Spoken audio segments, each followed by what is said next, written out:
line, go get us a W. Hell yeah. Ready, green. What the copy? Right foot down. We got to go, plan. Unbelievable, man. Way to keep your head in it. Holy oh boy. Oh boy. Yeah. What? Yeah. I'm done with it. It's your face. Steve, you look beautiful. Look great. Ridiculous, man. Holy. You see that? Holy cow. Good job, man. 2 times, baby. Yeah. Holy crap. Yeah. Welcome, ladies and gentlemen, boys and girls, to the final episode of the NASCAR Weekly Podcast for 2023 season 6. We're ready to go out with a bang. We've got championship weekend, trucks, Xfinity, hey, and Cup, what to get to. But first and foremost, we've got to give you guys our weekly hot takes. Jarrett, I think you're the one to kick us off this week. What do you got to get off your chest?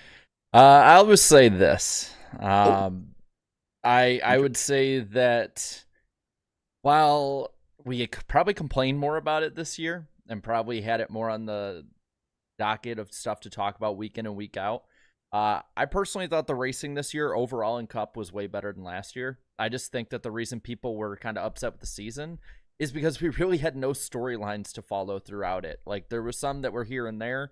There was nothing like a Ross Chastain storyline. There was no free agency like Kyle Busch. There was nothing like Bubba drama with Larson. None of that kind of like highs or lows. Luckily, there was not a bunch of injuries like last year to the same degree. So I thought the racing was better, but it was overshadowed or maybe just sort of forgotten about because we didn't have all that extracurricular stuff to talk about this year. Interesting stuff. Darian, what do you have for us? I don't know if it's really a hot take, and really, let's be honest, most of my takes have been cold all year anyway. Cito in the chat is already calling this the mid takes segment. So he's spot on the money, I guess. But anyways, I just wanted to say, just give Team Penske their props, man. Like, you know, the past couple of years, back-to-back championships, and to me, that officially makes them a dynasty. You win 3 titles in 6 years, dating back to Joey Logano's 2018 title. You are a dynasty. Now, of course, people are like, but Darian, you're acting like they were the most dominant car all year. It's like, well, you don't have to be the most dominant anymore. I mean, fun fact, Ryan Blaney had only 8 top 5s, the lowest of any Cup Series champion. So it doesn't really matter. Like, pretty much like now it comes down to one race, just getting to that one race and just finishing ahead of the other guys. And yeah, now you don't have to be the championship contender and win it anymore, as we saw with Chastain. But anyways, you know, I just want to say Team Penske's a dynasty, and, you know, forget all the playoff stuff. You can't blame, you know, the team and the driver for, you know, racing the system. So blame the sanctioning body for it. But let's see if they continue this dynasty into 2024. Dynasty talk. Danny, how do you feel about that? He wants to call these mid takes. I'll show you a mid take right here. I'm going to dominate the hot takes with this one, boys. Oh, okay. Go ahead. The most popular driver award is currently up for you to vote on NASCAR's website and the NASCAR app. And I'm here to tell you guys that I'll likely get a chance to be at the awards banquet again. And I expect I will probably see Chase Elliott there, but that doesn't necessarily mean he's locked up for that award. They may want him there just to fool us. I have cast my vote now 2 times, as you're allowed to vote every day. And when I was at the NASCAR Hall of Fame, they asked everyone, vote for your most popular driver. And they display the results of who everyone's favorite drivers is that's attending there. I was told by someone that it's consistently been the same guy for a little bit, beating Chase Elliott. And I'm just here to tell you guys, you go to a track, you hear much different reaction for him. Kyle Busch will be your most popular driver this year. That'd be crazy. Ooh, I like that Danny's got the little inside scoop there. He's been talking to the hall. I was so hoping or waiting for you to be like, Alex Bowman will actually supersede Chase Elliott. No one's going to vote for that. What are you talking about? For real. I like it. That's a good one. All right, Danny coming in hot and spicy there. Yeah. Before I get to my hot take, I do want to give a huge shout out to Paul Heyman in the chat with the massive super chat. I did see I did see a bunch of other super chats earlier. We will get to all those at the top of the hour. Really do appreciate the support. But I'm going to come out here with a bang as well for my final hot take of the season. Carson Hocevar is not ready for the NASCAR Cup Series. I think he is way in over his head. From a talent perspective, the potential is obviously there, and I think he is, from that perspective, ready to begin getting experience, getting reps in the next-gen car. But these past 2 weeks, it's same old troublesome Carson Hocevar. A couple weeks ago at Martinsville, when he's 2 laps down in a substitution role, he just dumps Ty Gibbs because he's mad he got bumped and runned earlier. That's unacceptable. You can't do that in the Cup Series. Then this week, of course, racing Corey Heim for the championship, gave him 1 shot, didn't get the job done. So gave him a second shot, spun him out. And, I believe it's genuine when he says he feels bad. He didn't mean to wreck the guy, but he absolutely meant to hit him and hit him hard. That part was on purpose. And I'm sorry, when you hit somebody in a NASCAR stock car, good chance they spin out. He is not emotionally or mentally mature enough yet to race in the NASCAR Cup Series. He is going to be in for a long season. It's going to probably take a couple of seasons for him to get anywhere close to Cup Series ready. It won't be like Ty Gibbs this year, who I think did a great job of channeling, or what am I trying to say, compartmentalizing, focusing his emotions.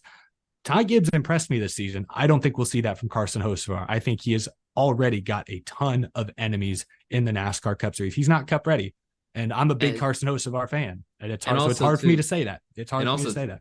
And also, too, you have to keep in mind, I'm pretty sure with the team he's driving for, he's going to be probably, in the back most of the time anyways. And those guys don't play around. They're going to, set him straight, I guess, too. They're going to try to take his lunch money if he doesn't take it first.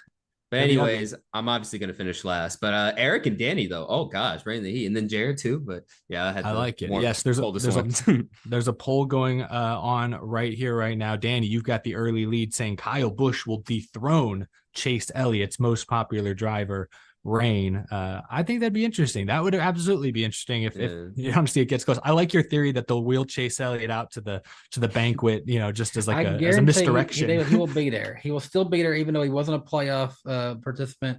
He will have to be there because it'll be fully expected he wins. Watch they end up tying. That'd be fun. It'll be a passing of the torch. That's what it'll be. Yeah. They'll put him up on stage to hand the trophy off to Kyle Busch. He'll do it like Brian France did to Truex that one year. Oh yeah, just walk off. Yeah. Just scurry off the stage, hiding your shame. Yeah. I'm just saying, we got 400 people watching, and I saw what y'all did for Ty Dillon before. I don't know. Let's rig the fan vote like we're Jesse Owuji. What are you saying? It's not rigged. He was only at the naval base for no reason at all. Per email. I'm just throwing that out there. He had a whole sieve set up for just a random race. You're right. Well, this show's off to a hot start. The hot take poll is still going. I think I can end it though. Honestly, Danny going out on top with almost 60% of the vote. Hottest take. I'll take second. We were tied, Jarrett. That's cool. Oh yeah. I'll take second. Nice. I'm getting used to finishing second on this show. Yes, chat. We'll get to that a little later on. But we should start with, I'd say we should go in chronological order because then things will kind of start bad and build towards something better. But I think our Truck Series rants will actually be the highlight of this show. So I'm going to save that for sort of the end of the race recap segment. Instead, like we usually do, I think we should start with the Cup race.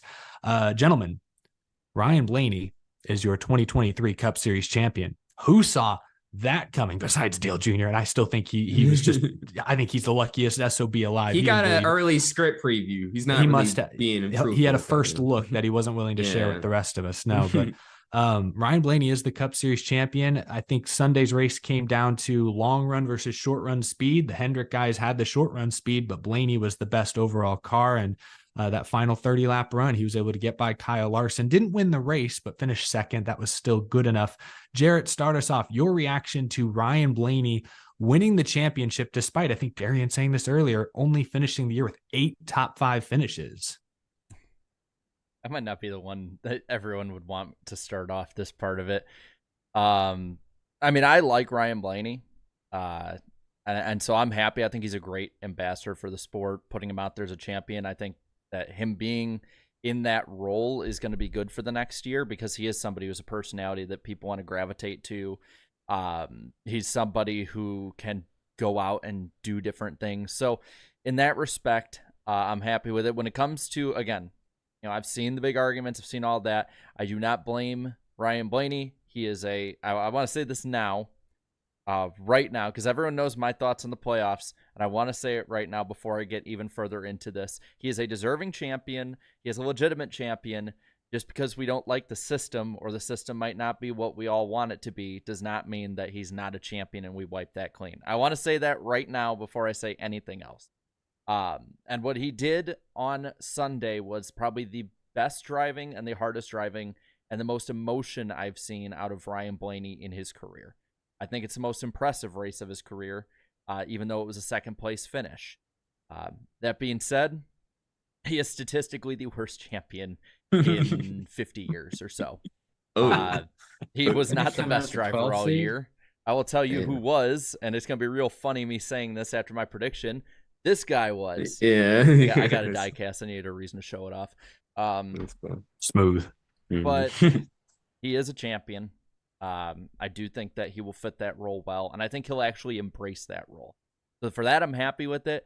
But I've said it before, in general, I've kind of grown apathetic to the playoffs. It's just kind of there. I'm just enjoying the racing, and the racing was damn good at Phoenix. It was probably the best Phoenix finale ever.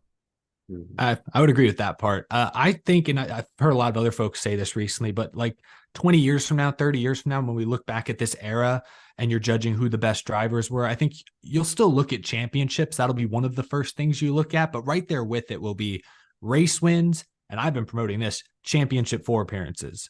Yeah. Like you look at, the guys who've been the most championship 4s, it's Harvick, Busch, Truex. I think Logano might be in there now. And I would argue those are probably the 4 best drivers of the past 10 years, like overall. Chase Elliott will get there. He's been to 3 now. Larson will get there soon. He's already been to 2. Bell's been to 2 now. Hamlin's been to 4.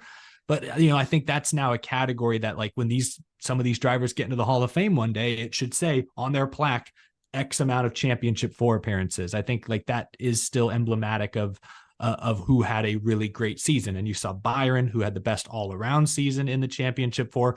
Larson, who won a lot of races, showed a lot of speed. Bell, who had a fantastic, at least first 9 races of the playoffs, showed up when it mattered most. And then Blaney, who the last 6 races or so, 5 races, something like that, showed up when it mattered most. That's my one argument in favor of Blaney is these last 6 races, he had 2 wins and 2 second place finishes. He was dynamite when every team was bringing supposedly their best stuff. So this Ryan Blaney championship really is the perfect modern championship. Okay in the regular season, came to life in the playoffs. I've seen people compare him to, the Arizona Diamondbacks, who won the National League Championship Series this year, despite being the worst team in the regular season in the playoffs. And that's just what it is. That's the way modern NASCAR championships are now kind of decided. Blaney is very much sort of the result of that, which I agree with you, Jarrett. Doesn't mean he doesn't deserve it. It just shows again how different these championships are won now as opposed to 20, 30 years ago. But I'm talking too much here. Darian, what'd you make of Ryan Blaney being crowned our champion? Man, what a guy. Like, Ryan Blaney in an era, in this current era we're in, where clean drivers, are super rare now. For Ryan Blaney, for a driver like Ryan Blaney to win the championship speaks volumes. This is a guy who was brought up to race, the proper way because of his dad, Dave Blaney, of course, was yes, didn't have the most successful Cup career, but hey, he still lasted like, over a decade. And, he was well known for his dirt stuff anyway. So obviously, he had the right mentor to learn from. And he's also a guy who will call people out for doing stupid stuff. Like even his teammate, Joey Logano, he will call out and be like, dude, what are you doing? Yeah.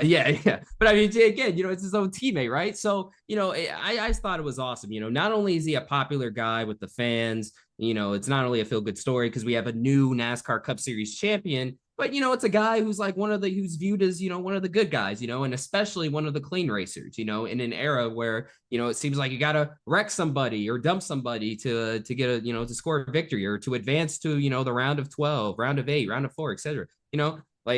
For him to win the championship, really speaks volumes. And also too, he clearly had the long run speed. That first stage, him and Bell running outside the top 10. I'm like, okay, if Ryan Blaney does have a shot at winning this championship, then he'll probably start coming along in stage 2. And he did. And the rest is history. So congrats to Team Penske and Ryan Blaney for keeping this dynasty going. Yeah, Danny, I asked you, how do you feel about this being labeled a Penske dynasty after two titles in a row? I mean, it's something. I did see someone pointed out this particular version of the Ford Mustang went 100% with Penske, so that's pretty cool because they're switching up to a new car next year. Hmm. But I'll still be interested if they can repeat with making that big change with the different aero design on that car. But as far as Ryan Blaney goes, I mean, I will say that I probably was a doubter.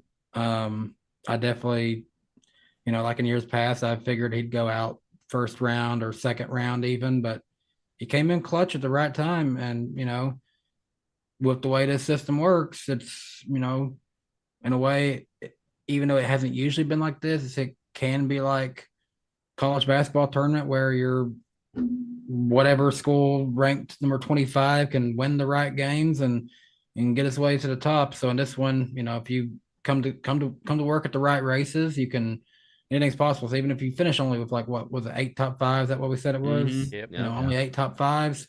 Hey, he won Talladega at the right time. He won Martinsville at the right time, and that's all it takes in this system. So, congratulations to Ryan Blaney and his team. They did exactly what you need to do. They won a championship. With this format, no one can say anything about it. He won a championship, fair and square. Yeah, exactly. Yeah, it's not always about how much you win with this format. It's when you win, and you got to win towards the end of the year for sure to have a shot at winning the Cup Series championship.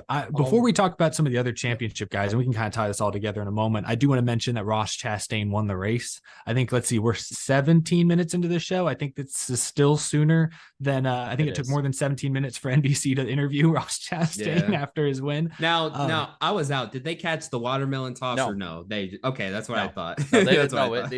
I was streaming. I was 35 minutes into my stream before they interviewed Chastain and Harvick. Oh, okay.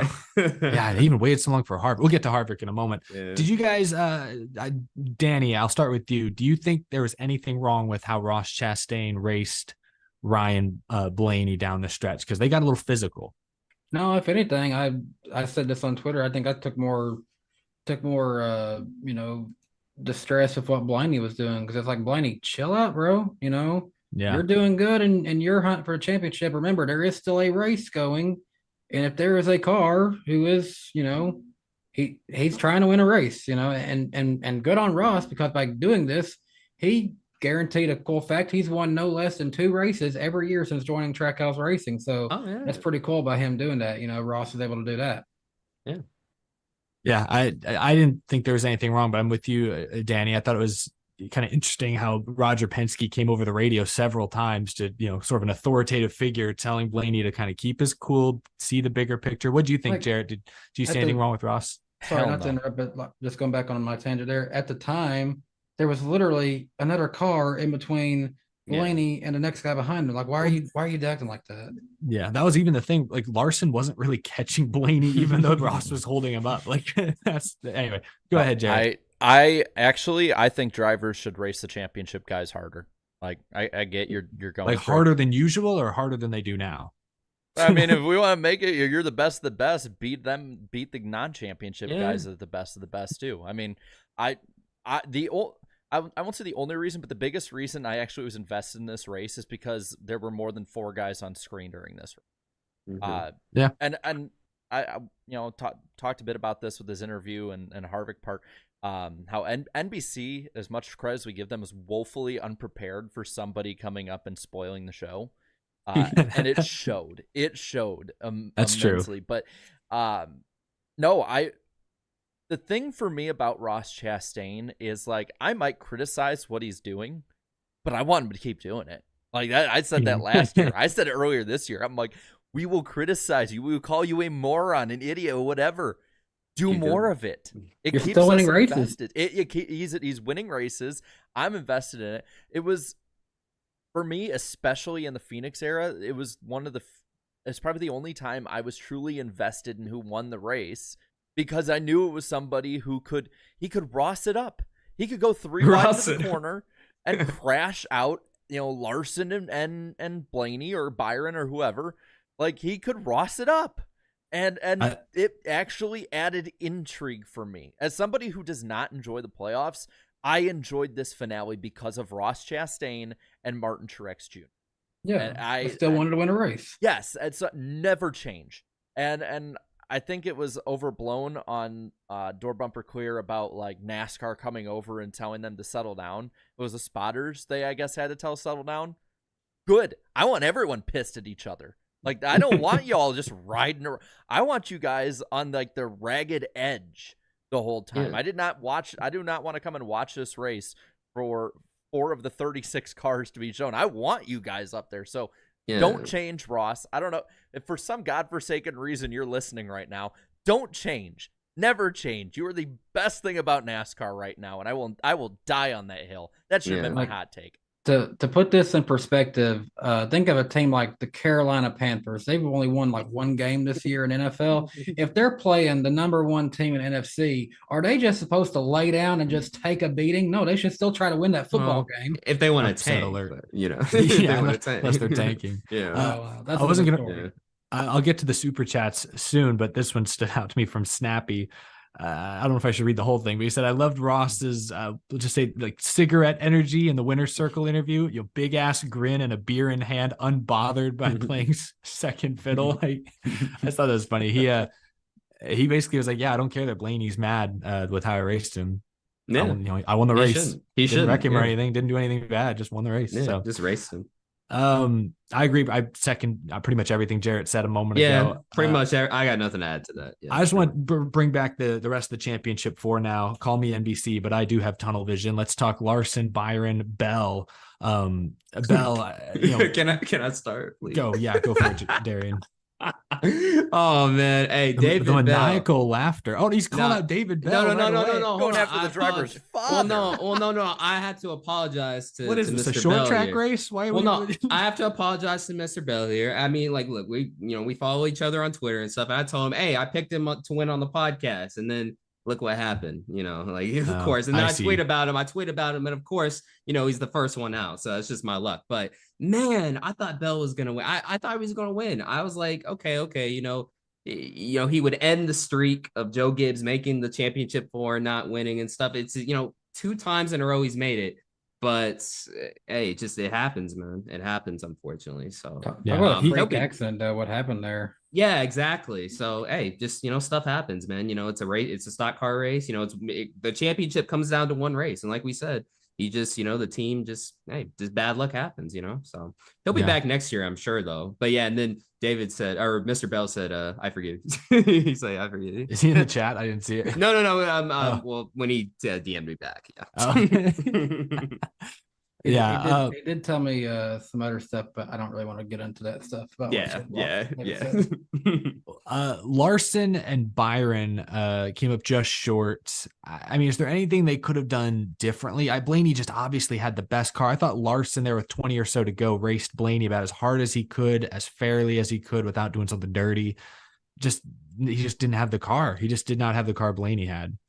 Well, and I'd say compared to Blaney throughout the year on these kind of tracks and Ford in general, I don't think Hendrick had it.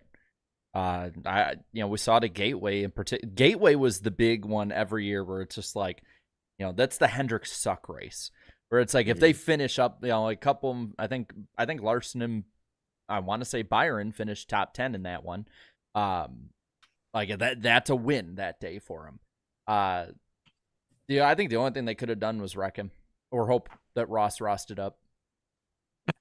Yeah, I think you're about right. Yeah, I was thinking about this. So I was driving today for a long time, and I suddenly started thinking, this is what happens. This happens when I'm taking a shower sometimes, when I'm trying to fall asleep. I'll get like NASCAR theories and takes fill my brain. And the one today was, I think Chevy, specifically like Hendrick, have only gotten worse since the next gen was introduced. Like they are slowly falling more and more behind. When the next gen was first introduced at the start of 2022, remember Byron races. I mean, 2022, all four Hendrick cars won a race last year. This year, only 2 of them won races, and they've progressively gotten worse at the short tracks. Like last year in the spring, Byron won Martinsville. I think Larson may have won. Did he win Phoenix last spring? I can't remember now, but I remember they won a few short track races early on, and now all of a sudden Briscoe won that one. Briscoe won the spring Phoenix, right? They've gotten worse at the short ovals, and it makes me worried for Hendrick and Chevrolet because they're the only manufacturer not getting a new body style for next year. So I wonder if they're going to fall even further behind going next year. This is just a tangent I was thinking about the other day. I won't build on that. I have a theory about that too. I think because Toyota's getting a new body too, so it's a Ford and Toyota are. I think those two manufacturers are going to struggle to start the year.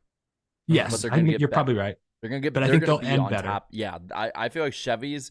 I wouldn't be surprised if we saw Trackhouse, Hendrick, any of the Chevy guys really go out there and win a bunch of races early, and then by the end of the year, it's the same old of Gibbs and Penske. Yeah, I just think Chevy is getting worse. Someone in the chat said maybe it's not that they're not getting worse; it's that everybody else caught up. That may be true, but like I was thinking about Trackhouse has gotten worse from the first year to the second year. RCR got worse this year because Austin Dillon was a non-factor. So that's why I'm just like Legacy Motorco Petty GMS. They went from winning a race last year to being nothing this year. So I'm just saying I think Chevy has steadily gotten worse since the next gen was introduced, or everyone else has caught up. But that's a total side tangent. Larson, Byron, great seasons, of course. I think they'll both be back, especially William Byron. This was his final true coming out party, 6 wins. Rudy Fugel have hit their stride. Like the future is bright for them. Yeah, I just want to see Alex Bowman get to have another full season because the last 2 years he has not been able to. So there's this there's some question marks entering next year and stuff too. Will Chase Elliott and Alex Bowman rebound? I would like to think so, but we've seen crazy stuff last year at the start. I think coming off of his injury from the year before, or I shouldn't say this year. I don't know why I was already saying last year, but this year at the start, Alex Bowman was looking good, was getting a lot of top fives, was even first in points there for a little bit. His sprint car crash happened, and then the year was just tanked after that. So I agree. I think I want to see what he does next year before people start saying, "Oh, you should find a new driver to 48, find a new driver." Well, hold on. Remember, he hasn't had a full season in 2 years now. Yeah. He did sign a contract extension, I think, through 26, though. So at least he's got some job security for the time being. So he has to get back at it. Exactly. He's got some time to get back to 100% and get back to, because we saw him win 4 races just a couple of years ago. So we know he's better than he showed this year.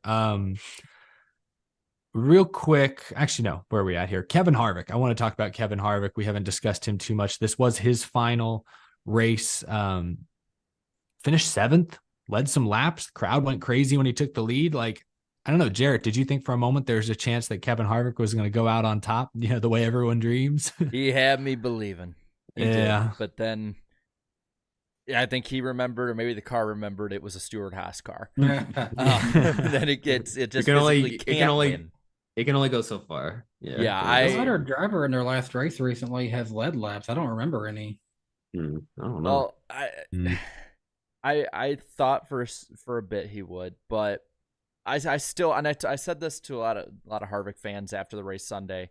There are a lot worse ways for your driver to end their career. There are a lot worse. As a Dale Jr. fan, his last race he finished 25th, 3 laps off the pace, and he was a shell of his former self for a year. Tony Stewart, I mean, everything under the sun could happen to him or he was involved in.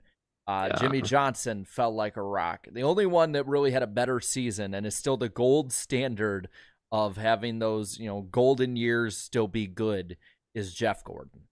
And if Jeff Gordon's the only person at that point that can beat you, you've ended your career pretty well, and he elevated the equipment he was in still at his age. So if I'm a Harvick fan, I have nothing to be upset about. I get you'd want that win, but for the hand that he was dealt, he aced it. Yeah, well said. Darian, I wanted to ask you about Harvick's legacy, because he is officially the final Winston Cup era full-time driver to retire. Yeah, it's the end of an era, man. Yeah, he'll be remembered as the guy, the guy, at first replaced Dale Earnhardt and then was able to, get the win in his only his 3rd start. And that pretty much jump-started the rest of his career. Now, of course, it took a little while for him to find more success. Now looking back, I guess I think you can make the case he definitely carried RCR in a lot of ways in those days now, I guess you could say. And then when he finally got to a team, one of the top teams at the time in Storehouse Racing, that first year, him and Rodney Childers, they're able to just click right from the get-go, win, the 2014 championship. But although when you look at his career wins, like there's going to be some fans that are, that are going to look back and think, damn, like he should have had more championships, sort of similar to like, I don't know, like, I know Junior Johnson never won a championship, but he had, 50 plus wins. Like, whoa, like, like, how do you not win? But, definitely a first ballot Hall of Famer for sure. It would be a crime if he's not. And also a fun fact too. Well, before I say that, basically his legacy is set in stone, and, awesome career. Wins but and championship wise, he lines up really close to Rusty Wallace. Yeah, not a bad comparison at all. Not a bad comparison. And isn't he top 10 on the all-time wins list? 10th with 60. Yeah. See, there you go. And like and in a lot of ways, NASCAR fans, nowadays, who don't like the playoff system, they don't view championships the same way they used to anyway. So maybe they see, the wins, as a more, they put more stock into wins than championships too. So, but also one more fact. Kevin Harvick in his first start. Yeah, I'm going with this. This is a crazy stat. And whoever pulled it up, you're a real one. First career start, 24 wins the pole, 1 wins the race. Last career start, 24 wins the pole, 1 wins the race. Like that is unbelievable. What are the odds of that? So, hey, from start to finish. Not to mention the link between the one in 2001 and to what Trackhouse has become today with Chastain. Oh, DEI, so, that's right. Yeah. DEI traces, that's right. Good, thank you for reminding me. Appreciate it. I think that's about going to do it for the Cup race because we've got a lot to say about the other 2 races this weekend. But before we move on, we need to get into some of the data. I'm going to ask the chat here, was Phoenix, the Cup race, the best Phoenix finale yet? Was this year's Phoenix race the best Phoenix finale yet? I'll let that poll in the chat run for a moment. Let's talk TV ratings real quick. NBC drew a 1.6 rating with 2.92 million viewers this weekend. That's down 9.1% compared to last season. This was an interesting stat that Jarrett pulled. In the last 5 years, the finale has dropped a total of 22%. I believe, finale is the only race, excluding rainouts and COVID, that has not posted any year-over-year increases since 2015. So it's been steadily, just slowly but surely, trickling downhill, unfortunately. Key demo is low as usual. Only 14.4% of the total audience landed in that key 18 to 49 demo. So some year-end totals. This year ended 4.4% down from 2022. So close, but not quite to what it was last season. However, NBC, the big NBC races were actually up 3%. USA races were down 6.6%, perhaps indicating, cable cord cutting, resulting in a faster decrease there. But viewership for this season was actually flat compared to 2020. I'm sorry, I'm reading this so slowly. Jarrett, you've got so many stats in here. I'm trying to make sense of Jarrett's got the numbers. Superpower.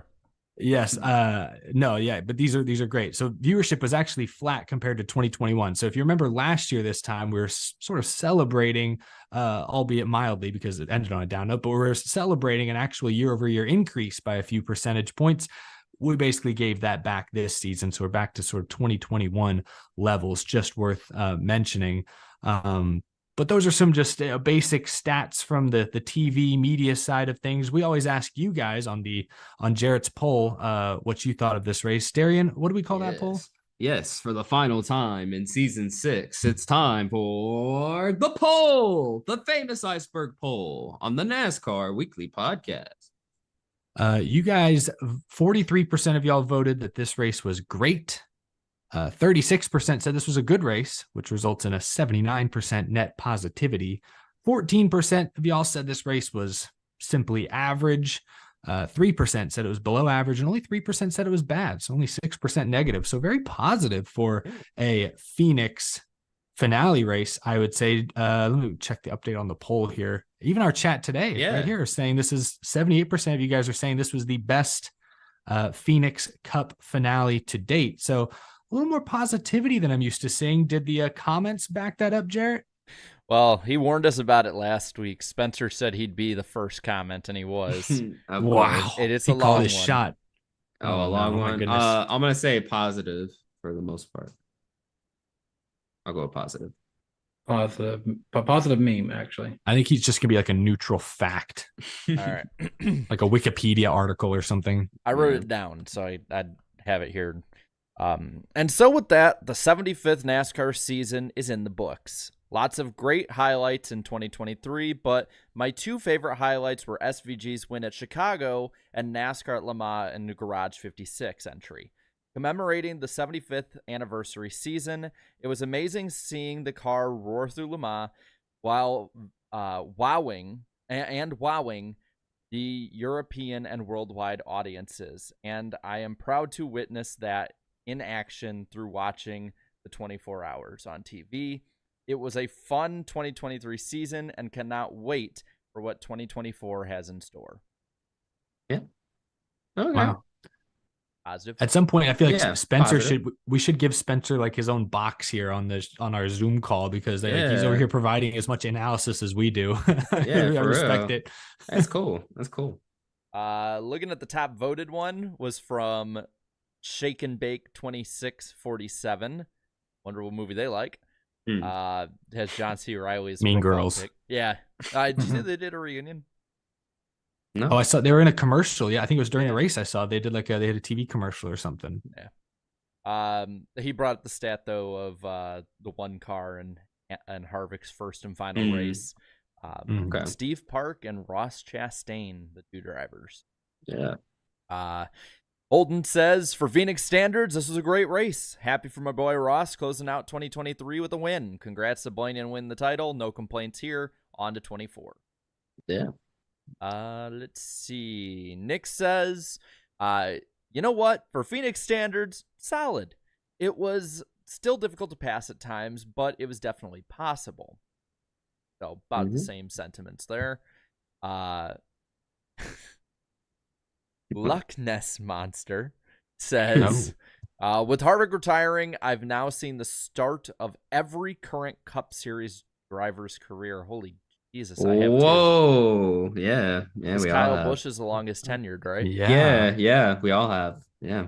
We all have. Whoa. Yeah. Good At one lord. point, one way, yeah, one point or another. Yeah. Let's see. GTFF says, I did love how you could hear Ross doing a burnout for winning the race, but we never I like saw that it. too. Yeah. They're like, nah, we're good. I- we didn't see the watermelon smash neither. You can tell NBC has not done that, where the winner of the race wasn't the Yeah. champion since 2006. Yeah. So, hey, if this were Fox chat, we would be giving them a lot of grief. So make sure you keep that same energy. Keep that same energy. That y'all. would be Come the on. number one topic Yeah. if it were Fox. I'm not defending Yeah. Fox. I'm just saying, like, Well, like, yeah, you know what I mean. Yeah. Give them that same energy. You know. Turner Way says, was a damn good race. Best race this year. Still wish they got rid of the playoffs, though. Damn. Whoa, best you can tell I race don't this read year. these through. I just like see He they said don't have best- words I can't say and read He them. said best, but he said best race of the year, though. You would, if you'd screened it ahead of time, you wouldn't have said something nice about the playoffs, Jared. I get it. Totally.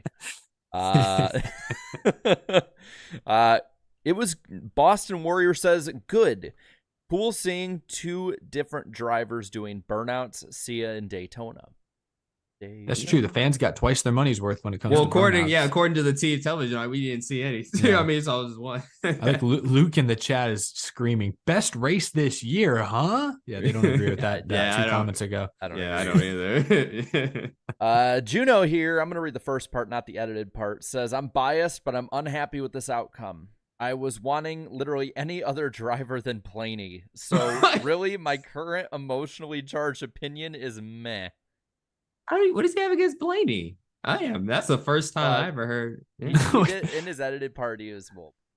Oh, okay. I'm still reading the chat. Isaac says, take a look at what he did. And then in parentheses, wait a minute, we can't. Coleslaw Custard. Haven't seen that one in a while. Mm. Says, I don't know, man. Blaney as a NASCAR champion just seems odd to me. Yeah, it just takes some getting used to. It's weird when you think about, Denny Hamlin hasn't won one yet. Or Ryan Harvick, Blaney. or like Blaney and Harvick now have the same number of championships in similar formats. It's like Truex has Blaney, the same number. Truex, it's like no disrespect to Blaney. He's not at their level, and honestly, more than likely never will be. He could. Truex has 30-something wins. Blaney could get to 30-something wins. I could see that coming, but like he's not going to get to 60.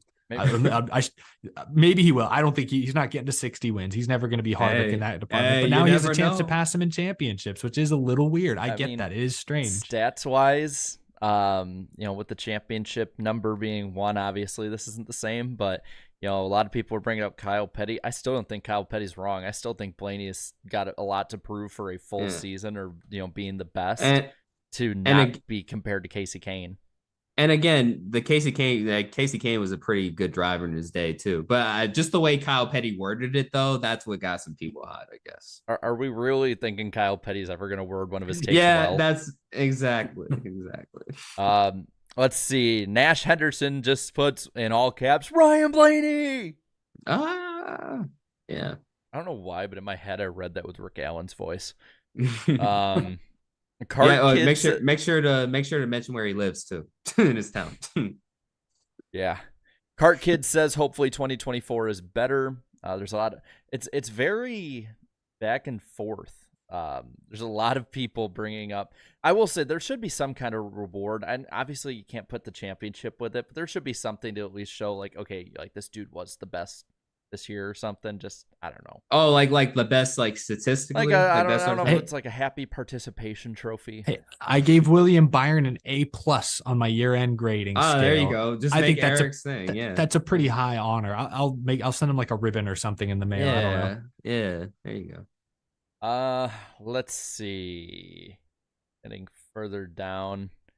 I guess we can go down to the gutter here. Oh, the gutter for the final time. Yeah, let me just get down to it. Of course. Hold on, let me scroll up so I don't want to read that one. Emperor Burton got the third lowest, even though it got 4 upvotes. And it's real NASCAR champions, and it's a driver who scored the most points every year, but it's this long ass list. No. So Jeff Gordon, Tony Stewart, Jimmy Johnson, Jeff Gordon, Carl Edwards, Jimmy Johnson. The same list we've seen for years. Harvick, Edwards, Keselowski, Jimmy Johnson, Jeff Gordon, oh my God. Harvick, Truex, Busch, Harvick, Larson, Elliott, Byron. we know. Yeah, we know, bro. Trust me. Let's see. I'm like trying to see which ones I can read that don't have slurs on them. Whoa. Yeah, they went overboard. Hey, There's a few. I'm glad people are downvoting those. I'm proud of our audience. Hey, our audience isn't racist. Woohoo! Yeah, I love our community. Hang the banner. We've met the bar. It's a non-racist audience. Hey, that says a lot nowadays. This one says the most boring driver wins the championship. The what? With all due respect, I mean, I don't agree with that at all. Okay. I'm not gonna make the joke I was gonna make. And then Ghosty had the lowest one, all caps. Blaney beats the frauds. I guess, yeah. Hey, he won. He won at the end of the day. So yeah, you can call him frauds all you want. Yep. And for the final time, that's it for this edition of the famous lightning round on the NASCAR Weekly Podcast. That was a poll, but we'll go with that. Yeah, we'll get to the lightning round. Dang it. No, soon. Right, we haven't gotten to the first super chat stage break just yet, although that is coming up shortly after we talk Xfinity and trucks. I think we can be pretty quick with Xfinity because let's be honest, negative, rants and things sell more than, hey, everything was great, because that was basically the Xfinity race. Everything was great. Great finish. At one point, the 4 drivers were basically 4 wide off turn 2 battling for the lead. It was great stuff. That final restart, Custer didn't get a great jump. John Hunter Nemechek overdrove it, saw his chance, missed the corner. Cole Custer stabilized, drove back to the front, got the win and the championship. Danny, I'll start with you on this. Cole Custer, a year ago, he was coming off another struggle of a Cup Series season. Stuart Haas was in shambles. Custer didn't know what his future looked like. And now here he is back in Xfinity, this time an Xfinity Series champion. What do you think of Cole Custer's year? if I can just say one thing real quick. My God, it's Stone Cold. Stone Cold's the champion. I did kind of like how they played up that. Good on him. All right, we gave him so much crap last year. How many times was he constantly picked A as the lot. driver to suck? Over half throughout the the years shows. past? Over Earned half that, the though. shows. Yeah. That earned is that. true. Like, We named that the Cole dominated that. Custer Award. He dominated that more than he dominated this championship season. But good on him for going back down a level where I feel like maybe he just belongs. He could be a lifer there for all we know. We may be looking at that. He might find a way to get back into the Cup Series one day. I know RFK has talked about even in the past they'd like to eventually add a third team, so that could be a way Ford brings up Cole Custer if they feel like they want to. He qualified for Keselowski. He did too. qualify Yeah. for Brad this weekend when Brad went to go be with his wife when they had their baby boy. So, hey, good on Cole. He proved exactly why this is the right move. Anyone else could have said, "Oh, it's a demotion. I'm going back down to the Xfinity Series." We've seen Justin Allgaier go back down and make a lifer out of him there. Elliott Sadler did the same thing. There's nothing wrong in that. If you're telling me I can go win races and win a championship in the Xfinity Series, or I can go run in the back for what should be a front-running team, I'm going to go win that championship in Xfinity Series. I don't know about you guys. I'd rather go be a champion in another series. So good on him. He did exactly what he should have done, exactly what he should have been expected to do. Go back down a level and learn some more, win races, and win it and become a champion. I had said in my video last year off season called the Cole Custer Experience that while I think he shouldn't be in Cup for the moment, I mean once he goes to Xfinity, I automatically said like, look, he'll be a championship contender. And at the start of the year, we were like, what's going on, man? Like, I mean, yeah, like all storehouse cars were struggling, but we were expecting Cole Custer to have a fast start. We're like, what the hell's going on? Because Riley Herbst was ahead of him, had a much better start there, but then he was able to come together. Get some wins here and there, and hey, just make it, survive and advance each round too, and most importantly, one when it counted the most, of course. As far as where his career goes from here, I don't think he should rush anything, honestly. Like, I don't think that Stewart-Haas Racing opportunity is really going to go anywhere over the next few years. I really don't. I really don't. Like, I don't think this team's going to be, competing for championships or anything like that. So I feel like that at some point there probably will come there will probably be some type of driver transitions, driver changes, driver swaps, that sort of thing, and I think he'll be in the middle of it. So no rush, Cole Custer. Just keep dominating in Xfinity, or hell, maybe like what Danny said, maybe just stay in Xfinity the rest of your career and become a legend. Stewart-Haas Racing. Sorry, I didn't mean to cut you off, Jared. I was just going to say Stewart-Haas sort of ended this year strong with Riley Herbst dominating that Las Vegas race. I talked to Brendan Poole a few weeks ago, who obviously races against these guys every week, and he made it sound like a few weeks back Stewart-Haas found something in the Xfinity Series. Like they flipped a switch. Everyone kind of knew it. Don't know what they found, but they found something, and obviously it resulted in a championship. But we talk all the time about SHR's Cup struggles. Could we see the beginnings of maybe a Stewart-Haas Xfinity Series dynasty, especially since they're bringing back Herbst and Custer next year? I didn't mean to cut you off, Jared. I don't know where you're going with that, but I was just, I wonder, what does the future look like for Stewart-Haas, at least in the Xfinity Series? Well, I kind of can. I'll kind of build on what I was going to say with that. I think that of the champions this year, of all three, far and away, Cole Custer had the best season overall. He was more consistent than any of them. And I think if you're looking at between Ben Rhodes, Ryan Blaney, and Cole Custer was actually up front most of the season on this. And I think next year we saw with Riley Herbst, his performance go up. Riley Herbst next year, for me, with Stewart-Haas, he does not need to set the world on fire. To me, Riley Herbst just needs to put together a Sam Mayer kind of season with a beginning, a middle, and an end. Like, I'd say a little better than maybe Sam did this year for the most part. As for Cole Custer, championship should be the expectation at this point. Like, I didn't think it should this year. I still thought there was some pretty good competition in there. But overall, I would say that the Xfinity Series, I don't know if maybe weaker is the right word, but it's definitely, I think the competition right now is at a place where the SHR cars heating up should, in my opinion, mean a lot more wins next year for them with the competition they have. I mean, Josh Berry's going to be gone.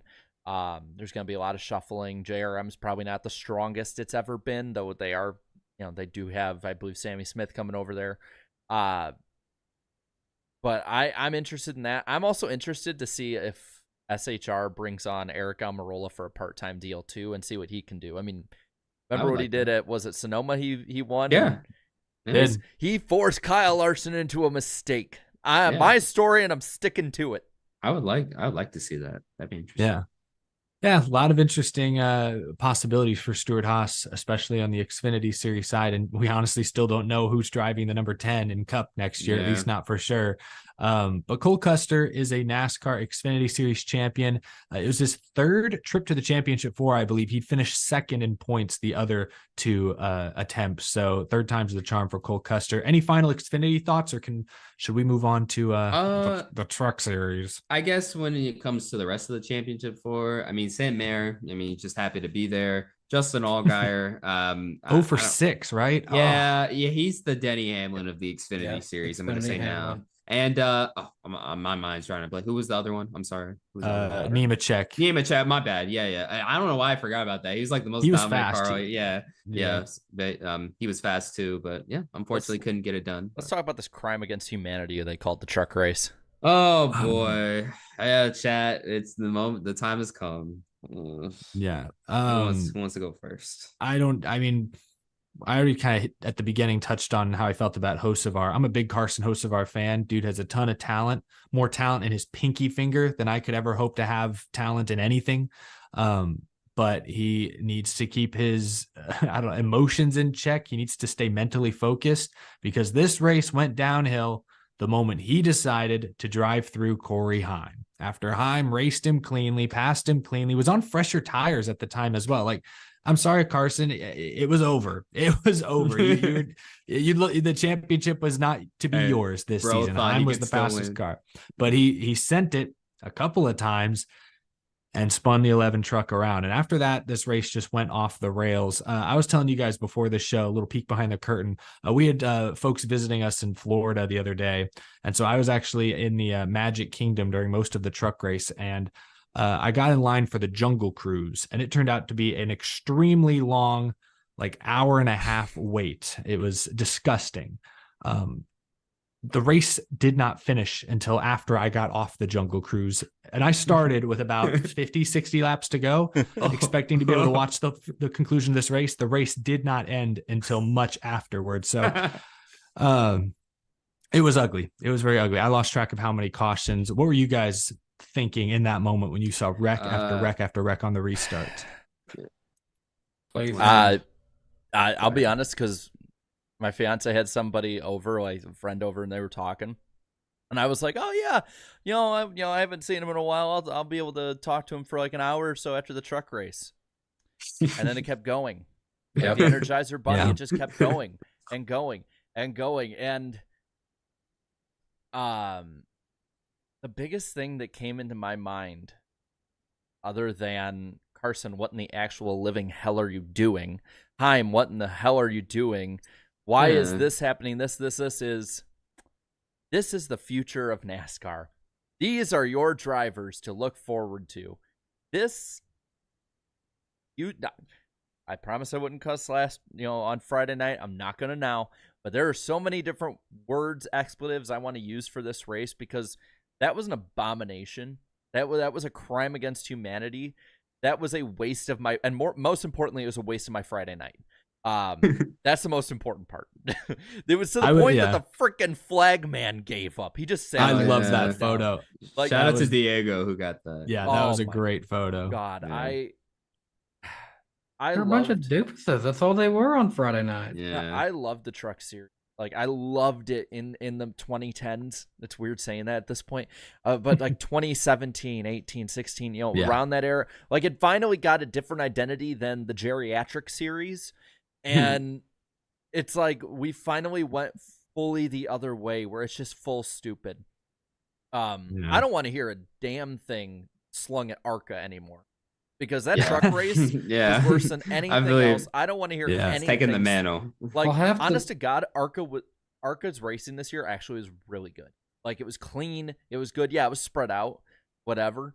But, like, I watched more ARCA races this year, and the quality of racing in ARCA was miles better than the truck series. Half the truck field should maybe be in ARCA anyway. So or maybe they should still learn how to race. I would say maybe some of them, but you could tell the season opener at Daytona for ARCA was really good and competitive. I think it was a better race than the truck race just right off the bat. That Michigan ARCA race, I thought it was if it had just a few more competitive cars, and I think that's something they can build up to in the coming years. Yeah. That Michigan race for ARCA, like, those battles were just as good as the ones that Truex and Suarez and all of them had. Like, I'm not sleeping on ARCA anymore.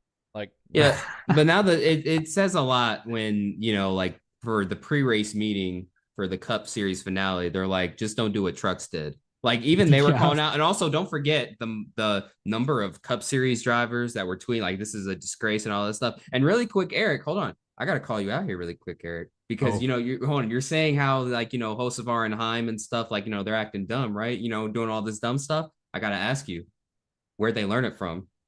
Matt Kenseth, right? Matt Kenseth, Joey Logano 15. Come on, man. That's where they learned it, bro. I mean, this is the culture that has been created over time. Like, I'm not even saying it's necessarily one of their faults. I'm saying it's like a overall NASCAR has facilitated this culture, and it's that's my just point. Going to fester if it's not dealt with. Exactly. That's my point. Yeah. Kenseth got suspended 2 races. You don't and he didn't spin a guy out racing for the win. He got spun out by Penske racing for the win. Ironically, Carson Hocevar posted on Twitter that when he was flying out to Phoenix, he was playing NASCAR on a PSP in a truck series. And now I'm like, did you learn too much from doing actually, because I know how that game plays too. It can be hard as hell to turn that car sometimes too. With the did he have damage turned off? Well, actually, hold on. Fun fact, you know what he probably did? Because in that game you're allowed to rewind, so he ended up rewinding his mistakes. That's probably what it is. I'll ask you guys this though about when he was smacking on the steering wheel, he was like, "Where's the rewind?" I'm gonna ask you guys about that. All right, because like he was saying all that on the radio, and then people were reporting he was like, you could hear how upset he was with the whole situation. Do you think he was genuine, or are you with some of these drivers who said, "Bullshit, you're faking"? Not there. Go ahead. No, I think he was actually genuine. Yeah, I'm gonna go with I'll go with genuine too. I'll go with genuine. It came off as. I think it was genuine, but I think the reason so many drivers called him out is because they aren't convinced he's actually going to change. At least not anytime soon. That makes sense. I don't think he wanted to wreck Corey Heim. He knows that's an awful look. Yeah. And you could see even afterwards, I don't know if he did it on purpose or what. He basically just dropped to the back. He almost like sent himself to the rear on the very next restart. So he genuinely felt bad. But I think folks called him out because he's done this before. He's felt bad before and he hasn't changed. So it's just, people don't want to hear it, I think is what they mean. Sending him to the back, maybe that's what you got to do. I don't think for the Cup Series, because I would like to think the Cup Series guys are good enough not to do this on a regular basis. Even Xfinity, though honestly, I think they'd be better. But truck series wise, I think put short track rules on them. Like, you're in an incident, you go to the back. Maybe you have to. Yeah. Well, because they didn't really let Heim self-police. Can we talk about Heim's retaliation against Hocevar? So I get NASCAR penalized him today. They fined him $12,500 and docked him some points. So now he goes from 3rd, I think, to 4th in the final driver standings. So a penalty, nothing huge, but a penalty nonetheless.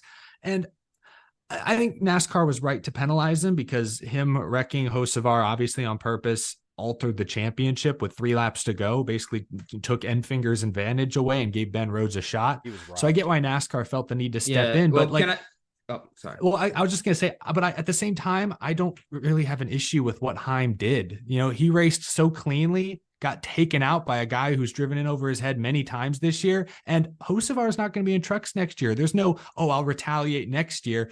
Get him back in this race. We asked these guys to self-police in the moment. That's what he did. Like, probably shouldn't do it with 3 laps to go in a championship race that you're not a part of, and you shouldn't wreck your own truck when doing it. But like, I don't have an issue with his, I think his anger and rage was largely justified in that moment. Yeah. No, see, all right. First off, the penalty thing, if you really wanted to send a message, I felt like, I don't know, maybe you could have done it some type of points thing into next year? Because I don't know. It's like, okay, going from third to fourth, like, okay, whoa, that'll show him. And what was the fine? Most of our went out in the 12K? end in that. All right, well, yeah, I guess so. But and then the second thing, yeah, like you're right, what you said, Eric. Just the problem was, man, like Enfinger was so close to his first title and stuff, and you know, GMS too. There was something there was a whole sentimental thing there too, because it that was their final race. Yep. That's it. And that would have been a perfect send-off. And then all of a sudden you got this kid, you know, you got these two kids wrecking each other, and then, you know, like, you know, ends up losing the title to Ben Rhodes. So yeah, it's a tough deal. But I mean, like, you were right about that. It's just, I feel for Enfinger though. Yeah, it was poorly timed perhaps, and maybe poorly executed. So I understand the penalty from NASCAR, but the rage was just like the anger was justified. And we asked these guys to self-police. Like I don't know. Well, I'll agree on the anger and to a degree the self-policing. I think it's honestly, I don't really blame the drivers as much. I blame NASCAR. And if we're gonna put the emphasis on the last race meaning all, and we're gonna tell these guys outside the championship not to wreck each other and all this other stuff, but you know, the championship for do whatever. I don't like the idea of two guys who, and the funniest part about it is if Heim doesn't wreck himself, I will say this, he probably can still compete for that championship with the absolute dumbassery that we saw. If there'd been another caution for another reason, I think. Oh, well, because he would have needed to catch. He was running like 15th or 14th or so with fresher tires. Like, yeah, he could have got some spots. Yeah. Well, they were going 8 wide on the restart. I mean, to me, it's just at the point where, and I don't think this is necessarily the playoffs as the number one thing that caused this. Like a lot of people are like, this is because of the playoffs. I think it's the culture that has been created with a postseason with this, and I just don't think that the truck guys in general might be as ready for it as the top 2 series are. I mean, to me, this race was the ultimate embarrassment, and I don't know what your wake-up call is. Do you start parking people? What is it? Because we've seen, maybe not to this degree, but we've seen that all 3 series at some point have stupid races more and more like this. Whether it's Joey Logano representing the sport as a champion by going 5 wide into a corner and taking everybody out, or whether it's, I guess other truck races we've seen before. Like, this isn't necessarily just playoffs per se, but it's the desperation and all this other dumb stuff. What do we expect the drivers to do? Like, what do we expect Carson Hocevar to do going into a corner, knowing that's probably his only shot at a championship for, 5, 6, 7 years? What do we expect? I'm not saying it's right. Yeah. That's fair. That's where the idea of sending people to the rear for contact like that, maybe just if that's exclusively becomes a truck series rule because they need a little extra babysitting, that's maybe where we go. That might be what's. I always try to be constructive when we do these shows. We don't just complain. We like to try and come up with solutions, and that could be a potential solution. Yeah. So before we get to our first super chat stage break, let's talk about Ben Rhodes. He got the championship. Oh yeah. 2-time champion. Honestly, wow. I'll say like this: most random 2-time champion in any motorsport. It's like Ben, because like I remember when he was driving for Junior Motorsports, didn't quite work out. Then he becomes a truck regular, and it took him forever to score his first career win, which I was actually in person to see at 2017 Las Vegas. So it's pretty cool to see him, become a 2-time champion now. But of course, the real stories is post-race shenanigans. Dinosaurs aren't real. Oh, sorry. Yeah. That's what he said. Yeah. I'm trying to find out how old is Ben Rhodes? He's 26 or 26. So I'm just asking this, like, what's the end game for Ben Rhodes here? Is he eventually trying to get up to the Cup Series, or what is he trying to do? He's taking over Crafton's role at ThorSport. Yeah. I don't know. I don't know. Like, honestly, about I don't know. Like, maybe that's the thing. Like, ThorSport is not a place you go to develop, because there is no development there. You're outside of like a Haley Deegan. She had to leave to go develop more, or to climb the ladder. Yeah, there is no developing at ThorSport. You're here. You're either there to stay here for the rest of your life and win with me forever, or what are you going to do? This sounds like a cult. When you sign, No, He's when a you two-time Truck Series champion. Where does he go from here? One No, of us. One no, of us. Eric, when you sign with Thor Sport, you sign your life away, your rights away. You everything. sign with in blood. Yeah, Yes. pretty much. I Swear a wanna blood say- oath to the god of Thor Sport. Sorry, Jarrett. I want to say this about Ben Rhodes, though. I have questions. Like, listen, take everything else of the last year about this out and just talk about the product itself. If he's getting that sloshed on Bud frickin' Light, that man's a lightweight. Yeah, Bud Light is I was piss about water. to ask. Yeah, I was about he's to ask. definitely a lightweight. Like, Yeah, this has more alcohol. Like, okay, I'd understand if he finished like this, right? I'd understand if maybe he had a bunch of Four Roses before. Like, Well, why do you I'd have all this understand. alcohol at your desk? Don't ask that Jarrett? What do question, you- Eric. It's been a long year. No, I'm kidding. What- The How truck are those- race those- has made me an alcoholic now. No, I but need, if- I need if- to catch up on your post race streams. My honestly, God. I just like whiskey. He's a collector. Yeah, I like it. But Oh, I see. but if- Gentlemen, finer things. I have questions, Ben. Like, if Bud Light and a little champagne, like that's. I have questions. I got a theory about that. You ready? I think he was just, I wouldn't say he was like fully faking it, but he was like, selling it a Ooh. little extra. You know what I'm saying? Because I mean, it's Bud Light. It's It's Bud his Light, thing. bro. And that's like his come shtick. on. He got so much good press for it. In Exactly. 21. That's what exactly. This is his big hat. Byron's got big hats. Because hold on, because Davey Siegel, one of the NASCAR reporters, he had said, "Whoa, I just saw Ben Rhodes like 5 or 10 minutes ago. He wasn't anything." I'm like, then all of a sudden, whoa, and on freaking Bud Light, come on, bro. Yeah. To Who be you fair, trying to fool? Who you Did trying to fool? he specifically mention Bud Light this Yep. time? I don't know. He had it. He Okay. had it, and he goes, "I got myself some Bud." Okay. That's same One of face the he did worst too. beers Hey, ever. Bold No, it's on him awful. to actually mention him after all their controversy. To be fair, he was dehydrated, probably getting out of the truck. So, So you get a beer? You get a beer? I'm just saying, this is, he doesn't have a whole lot else What are you in gonna his tell system. me next? So. He gets drunk on Keystone.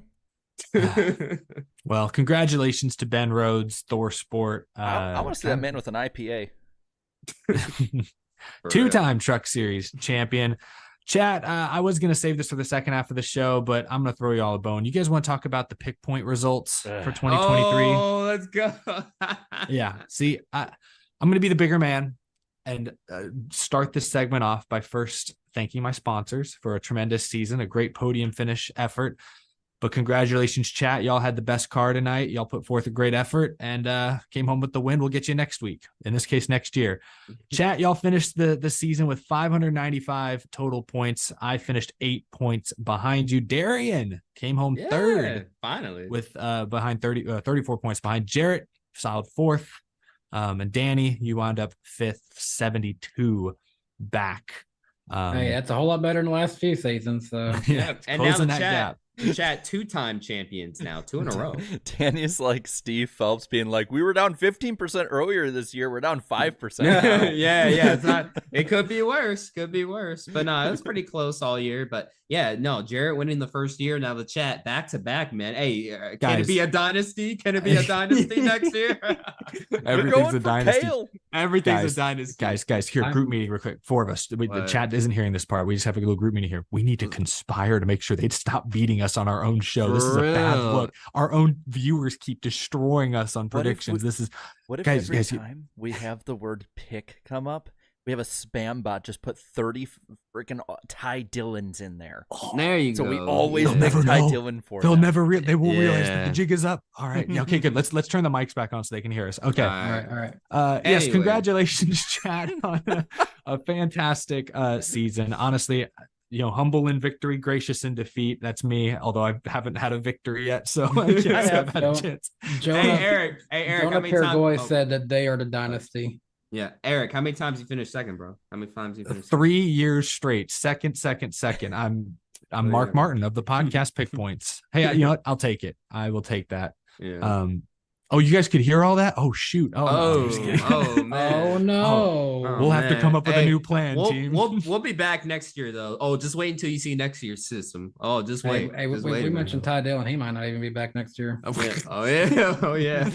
Can't pick uh, him anymore, Chuck. Can't yep. pick him. But on that note, we are just past the first hour of the show. I've kept y'all waiting long enough. Thank you all so much for the very generous support this evening. I'm going to read off as many super chats as possible during this first super chat stage break. One of you guys just interrupt me whenever we've gone past a few minutes. Before we went live, Sean sent a 5, said, I got NWP fantasy name into the top 50 overall standing. Check the overall leaderboard on the first page, 43rd. Hope I can meet some of y'all next year. Yeah, we'll check that later, Dan. If you have the podcast pick points or fantasy points up. Thanks for participating, Sean. Isaac, I'll tell you exactly what happened to the Truck Series. Hocevar caught the deadly virus known as Vickernism and spread it to the Truck Series. Yeah. Yeah. Well, I always appreciate a good Jimmy Spencer reference. Hunter Nixon Fishing sent 5. Wish Harvick could have won in his final year. Man, this season absolutely flew by, it seemed. Call it, by the way. Go by fast. Irvin sent a 10. The Truck Series championship race and the drivers are not just lol cows of the week. The racing gods will punish them by eating danger witches for 1,000 years for their poor driving and being losers. Okay. Good reference there. Appreciate the super chat, Irvin Alvarado. Moving on, NASCAR sent a couple of super chats right after we went live. NWP guys, thank you so much for all you did for the fans with your podcast show and the awesome videos y'all have created this year. Thank you, NASCAR. Thank you for watching. Appreciate it. And they sent a second one that said, Eric, way to go, Texas Rangers 2023. Why would you send that to me? Okay, thanks. Phoenix, the trucks were terrible driving, but it was the funniest champion. Xfinity was competitive and a well-deserved champion. Cup was the best short track race of the season with a great champion. So there's Carson's quick synopsis. Groovy Goose, always good to see. The biggest issue with the playoffs is how weeks 1 through 8 are completely missable unless you have a favorite driver. There's got to be a better way for that part. Yeah, well, I don't know. The first 8 weeks of this year, you had the defending champion bounced in the round of 16. You had the Bubba Wallace sort of Cinderella story. Come up short at Texas. There are still storylines to follow, but I mean, you're right. The final 4 races of the playoffs matter most. That's for sure true. The outside line sent 5. Blaney gets the cup. Custer proves he can be the guy, and the truck race equals disaster. What a way to end this NASCAR season. Groovy Goose sent another one. If the NWP hosts got fined for comments detrimental to NASCAR, who would be fined the most? Thanks for a fun season. I think I would. I don't know. Are you sure we'd be tied? Maybe I don't know. It'd be. I think it'd be a toss up between the two guys on the top of our screen right here. For sure. You guys could duke that out. Let's flip a coin. This was the massive super chat we got earlier from Paul Heyman. It says, ladies and gentlemen, my name is Paul Heyman. Much like how WWE Universe boos Roman Reigns, the NASCAR fans will be booing even louder when my new client, driver of the number 22 Ford, Joey Logano, wins the 24 NASCAR Cup Series championship. That's not a prediction. It's a spoiler. It's an even year. And that's it's an even 3 year, minutes. So. Okay, I'm going to do just a couple more because I know we got a lot. I don't want to save too many of them for the end of this show. But Jam Plays Games said, time to lick that like button one more time. Very true. Be sure to do that. Blake says, thanks, guys, for a great year. Blaney is my ex-girlfriend's favorite driver, so I hope she's happy. Whoa, bro.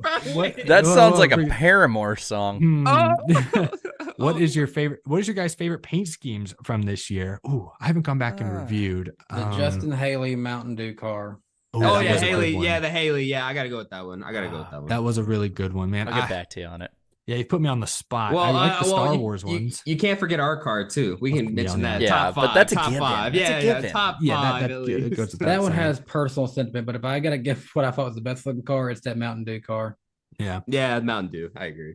I want to do these final 2 real quick. Andrew Waring sent a 10 saying Matt Kenseth changed the point system.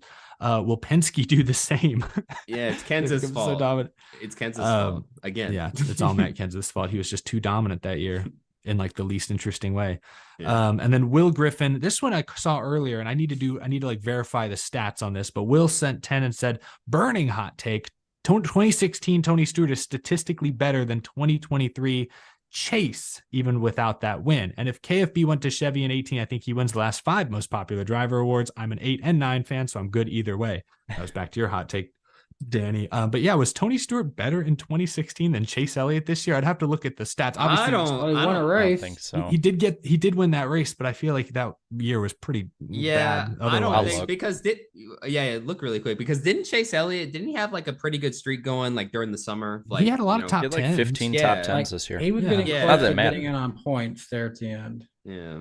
I'll look it up.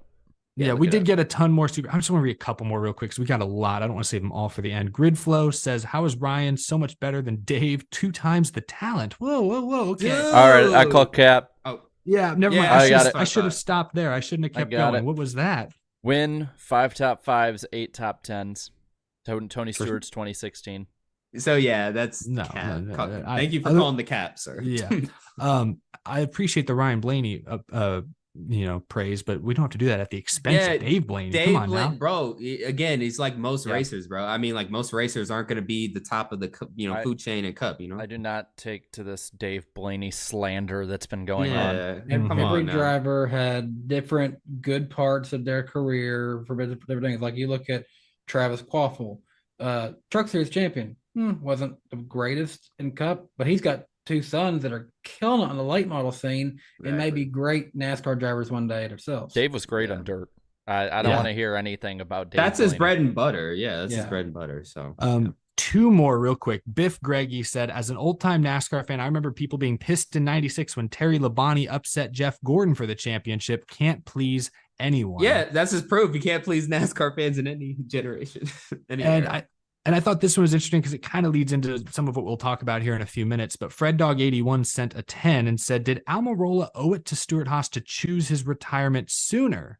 Choose to retire sooner? I'm not mad, but his waiting so long into silly season might have cost the team a chance at a certain driver and now may have crew jobs up in the air. I don't know. Do you guys what do you guys think? Because I've thought about that. I thought about that a lot in the last month or two. I'm like, all these drivers are kind of falling off the board. I have no idea if Stuart Haas was a true, in the running for like a Zane Smith type, perhaps. But like now Almirola retiring so late, it might be Gregson. It's not going to be Custer, it sounds like, but maybe their options are more limited. It was very late in the year. I don't know. I just thought it was interesting. But yes, that is the first super chat stage break. It ran a little bit long because you guys have been very active in the chat tonight, very generous. We do appreciate that. But now we're into the second half of the show, gentlemen, and I can feel a change in the air. Yes, sir. And for the final time in season 6, it's time for the lightning round, the famous lightning round on the NASCAR Weekly Podcast. Jarrett, what do we have on tap for tonight for the final time? Well, let's see what we got here. First off, huge shout out to end the year. For those of you listening on the Spotify side, they came out in first this season, and one last poll for them in 2023. I asked them their championship picks, and 14% was the lowest vote. Picked Christopher Bell. Got that pretty Okay. right. They got that right. Good job, chat. Damn. Even our Spotify listeners are better than us at predictions. Their third pick was 18% William Byron. Oh my God. They're 2 for 2. Wait a minute. No way. Second, at 28%, Kyle Larson. Oh my God. They did not get this correct. 40% Wow. of them picked Ryan Blaney. They picked the champ, not just the champion right. The whole championship 4 they picked right. Damn, these Spotify listeners, bro, they're really into this whole poll stuff. Damn. That's impressive. Now I That feel pretty dumb. Great job. Damn good job by you guys. Yeah. Definitely let me know, those listening on Spotify, in the Spotify comments section when this episode is up, what you all think. Maybe because they just listen to us, they don't ever look at us. They're focused. They know what they're doing. Yeah, 100%. Focusing. Also, real quick reminder that next year is season 7 of the NWP. On my channel, January 31st will be the premiere. So write down the date, have it ready. It's like only what? Never too early to add it to your calendar. It'll be here before you know it. Yeah, it's only like what, 3 months away, So. Yeah, that's nothing. The CW, at least their parent company, is looking and has said that they see the Xfinity series as their crown jewel of a growing sports portfolio starting in 25. It's going to be their primary focus on growing that series. So more good news, I think, on that side of it. And they just acquired, what was the wrestling They division? acquired NXT. It is the third tier show of WWE. So they're doing a lot. They're really focusing on growing CW sports. Yeah, and they also have ACC football, as well as inside the NFL. So they're really going all out. Yep, they're doing some good moves. Also, 3F Racing is looking to attempt 8 to 10 races in 2024, according to Front Stretch. That's cool. North Wilkesboro, at this moment, is in the midst of being repaved for 2024. And last but not least, Bob Pockris reported that NASCAR will be holding a Phoenix test on December 5th and 6th to try different changes to the underbody and transaxle of the next-gen car. This is all in an attempt to eliminate shifting at the shorter tracks and maybe more tracks in general.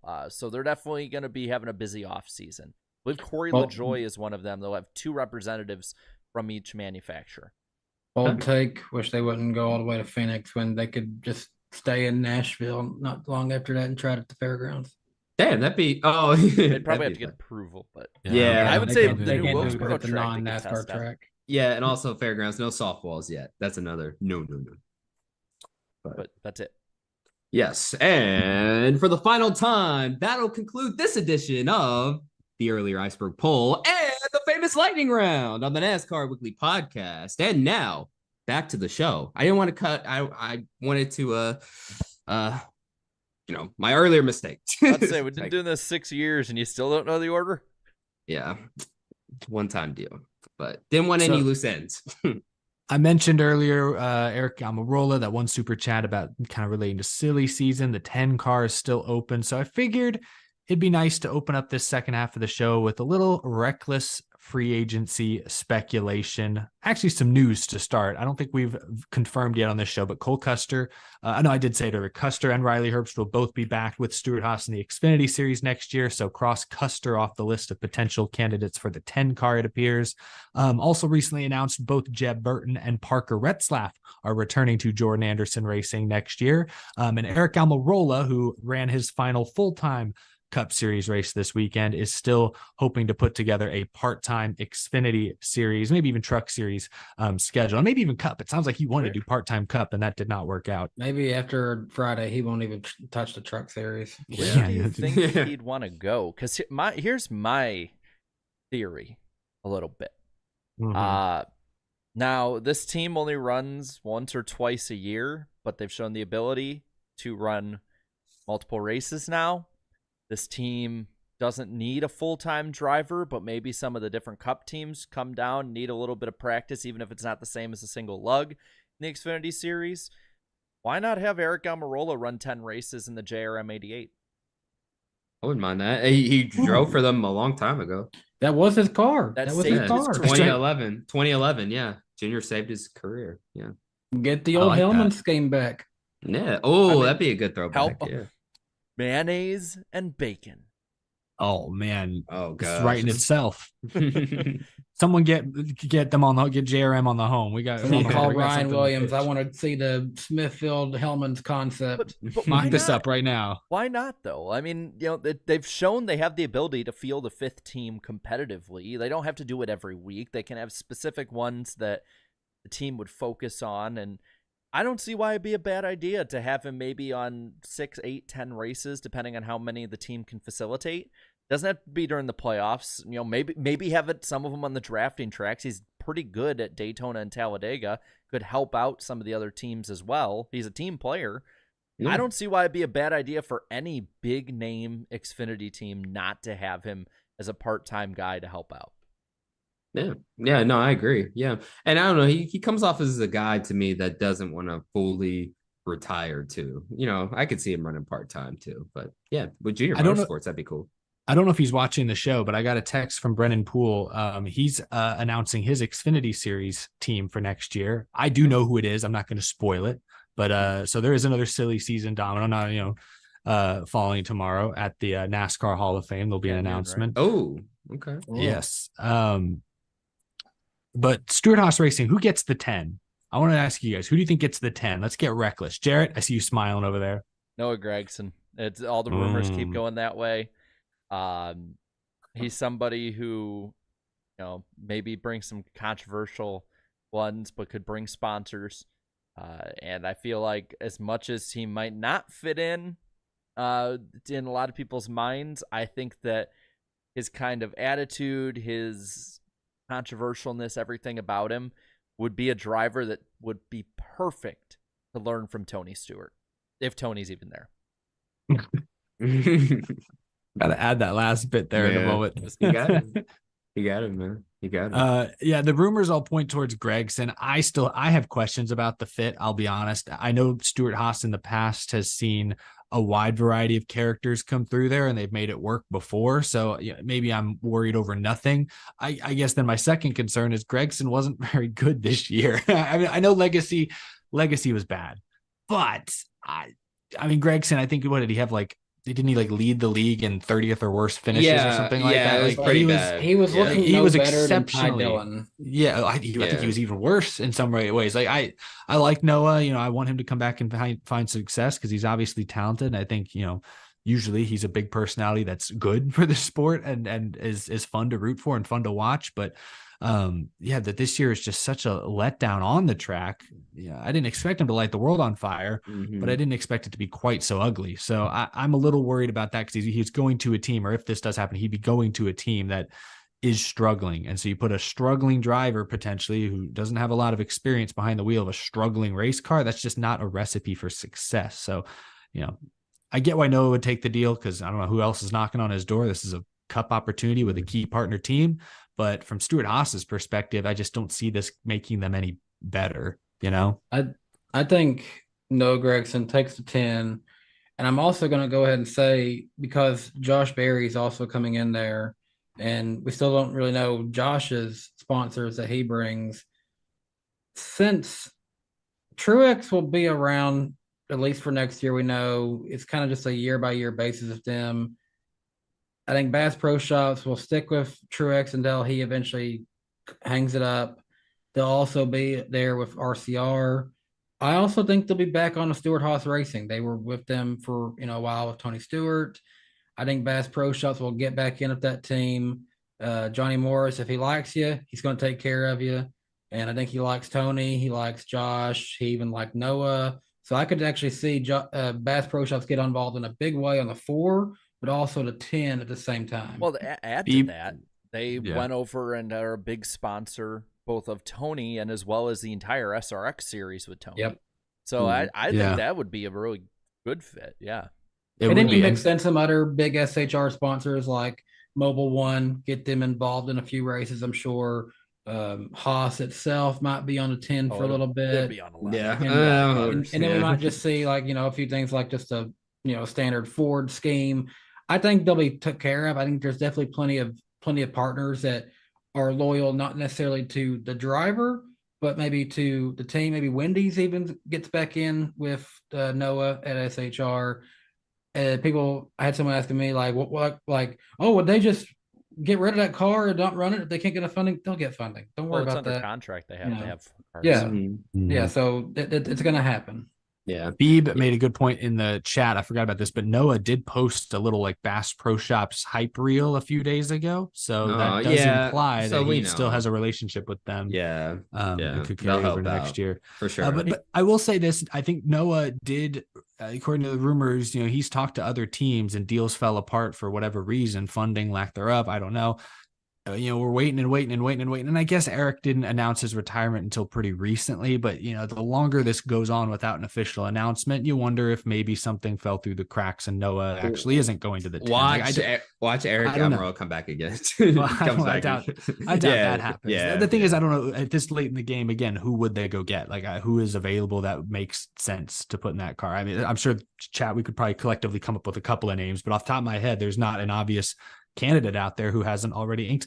I guess people will say Matt DiBenedetto, but where's the funding? Where's the sponsorship? That's at this point, Matt DiBenedetto, I don't I know he posted a video saying he's having conversations with people. At this point, I can't see it being much. Maybe a team like JD Motorsports at this point with him, so I don't really know. Yeah, I don't know about a major cup team either. But yeah, all I can think of is just Noah Gragson to the 10, though. I don't know, just nothing else. Like anything other than that I'll be shocked if that happens. And think back to Eric Almirola. If he decides, he's going to run some part-time stuff, we talked about where he would end up in Xfinity.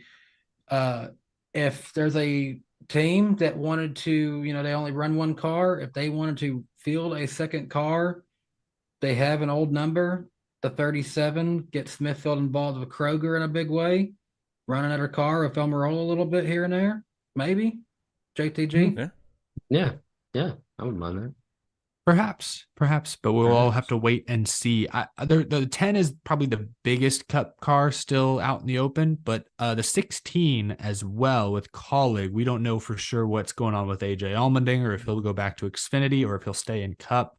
There have been rumors that Ty Dillon is a candidate to land the 16 next year. But I guess we'll kind of have to wait and see. Do you guys see any surprise announcements coming for the 16? Now, this is a seat where, Colleague said weeks ago that they had the 16 sort of figured out. They knew what they were doing. That was weeks ago. They haven't announced it. So have plans changed? Did Allmendinger's Roval win maybe nudge them a different direction?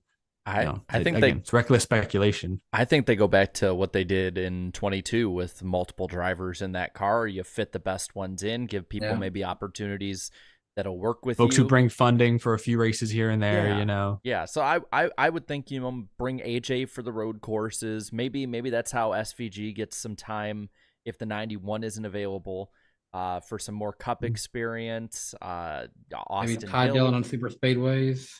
Yeah, I mean, you could have 5, 6, 7 drivers. I mean, telling you, I'm still on this train. Trevor Bayne, put him in something. All right, yeah, I can get behind that. I'm laughing at the chat because they're just trying to put everyone and their mother in the 16 or the 10 cars. But this is a new one right here from Spencer: the Fitness Gram Pacer test to the 16. Hey, I like that. Since we're on reckless speculation, I want to say this: when we were in Charlotte last Monday, before we flew back, we went into Joe Gibbs Racing, and we're just standing there looking at all the cars and stuff. And behind me comes Ryan Truex just walking through there. I know he won a race, and I'm like, hey, I don't know what this guy's going to do next year for sure. So we know that sounds like Sheldon Creed will have a full-time ride of JGR. We know that Chandler Smith will be there. So I don't know what Ryan Truex is going to end up doing, but I'd like to see him do more, as well as Trevor Payne, like Jarrett says. But I just don't see JGR suddenly being like, we need 4 full-time Xfinity cars again. Yeah, as far as the 16 is concerned, I don't know. It's like since we haven't heard anything, I would like to say, like, my first guess is, okay, Allmendinger will just come back. Just run it for at least one more year, or like Jarrett said, a part-time deal. But also this third scenario, I wouldn't be surprised in the slightest if this happened. Ty Dillon gets another full-time opportunity. I wouldn't be surprised because they have that RCR alliance. They've talked. And also about they need some funding, correct? Don't they need some funding for some races here and there? Like some. Who wouldn't? So, he literally disappeared for a couple of years, and now is back and keeps getting a chance. Yeah, I don't know. It's like, I don't know. It's just no matter what happens, we can't escape him. We cannot escape Ty Dillon, y'all. So I mean, I wouldn't be if he does get another one, I don't think there's anyone who would say he's going to win a race. Yeah. But if he doesn't start, at least get some top 10s in there, man. These are not bad cars you've been in per se. Yeah. They're not the greatest in the world, but they are not bad enough. You can't go sneak out a few top 10s here and there. And if it don't work out in this one, I'm sorry, bud, but might need you to go get in management RCR. Ooh, yeah. Michael Jensen mentions Parker Kligerman. I don't think for next year, probably not. I think he's announced he's back to the 48. But I think Parker might, not trying to be offensive when I say this, but Parker might have reached his peak of where he's going to be. Yeah, I mean, I could see that. I mean, like, but either way, it seems to be like just more focused with the broadcasting stuff nowadays. I feel he is great on TV. He's a great media Yeah. personality to have in the sport. great full time Xfinity driver. But I mean, he's Cup. I mean, he's won. He's been able to win. He's been in the playoffs. Like, I'd like to think that he could still maybe take one more step, or if he has, maybe the next step is simply getting a better car. That could be the next step. That does help. I mean, the big machine car is decent. It's certainly a decent car, but he could get somewhere better. But yeah, I don't know. Some good reckless speculation though. I mean, do we have many other silly season talks, or do we just want to kind of? There's a lot of people saying wrestlers are going to the 10. Yeah, I saw real LA quick. Knight. Cody Rhodes It's going not to the 10. maybe the biggest news for everybody, but ARCA just released their schedule for 2024. Oh, did they? And I they got the did not have graphic here if Pocono. you want it. Breaking news. I can put it on screen if people want to. Like, Hold you on. have the schedule ready? Yeah, they on-air released it production earlier. meeting, really quick. All I right. gotta Do it. let's see. I hope this Will I is the even be right able- one. It's gonna be will I really even be weird able if to it's see- the wrong picture. Oh, here we Oh go. yeah, careful. All right, there we go. Yeah, don't put it in the other picture. So- Oh. I don't have any other pictures. There we go. This is the Yes, 2024 the ARCA Chicagoland. schedule. Not too many big Chicago street changes. race. No, I'm kidding. Yeah, I was about to say. But for anyone who's interested, it looks like every race will be on at least FS1 or FS2 this year. So I'm seeing a Did- lot of FS1s. Because Yeah. didn't they have some races on MAV? So no more races on MAV TV? probably anymore? not for at least the mainline series. Maybe for like East and West. That makes more sense. Yeah, that makes more sense. But Yeah, I mean, count 3 races on FS2. and I see that they're going to be doing the double up with the truck series from Milwaukee. So Okay. It's a lot of FS1. wait, so they're going to double Not up with FS1. Milwaukee on trucks same day because Daytona's the night before, and then they're doubling up as well with trucks, I believe, at IRP. I figure it's pretty interesting because like when it might not be big for many watching at home, but it's like when you watch on at the track, like at least you'll know what's coming up. But I don't know, anything glaring stick out to y'all? I mean, just the FS1 races. I mean, only how many? I see only 3 races on FS2, and Yeah. there's another ladybug here. Ladybugs have been invading my house all day. Anyways, but yeah, FS1 races. That's pretty cool. Yeah, Mid Ohio, unfortunate, Elko, and Toledo. Unfortunate thing is, you talk about those FS2 races, your finale is an FS2 race. That is kind of a That's weird. kind But of they don't have a bad thing, championship and- for, so and no Yeah. offense to Toledo Speedway, it's probably a good track, but you're not ending it with where NASCAR themselves is. yeah.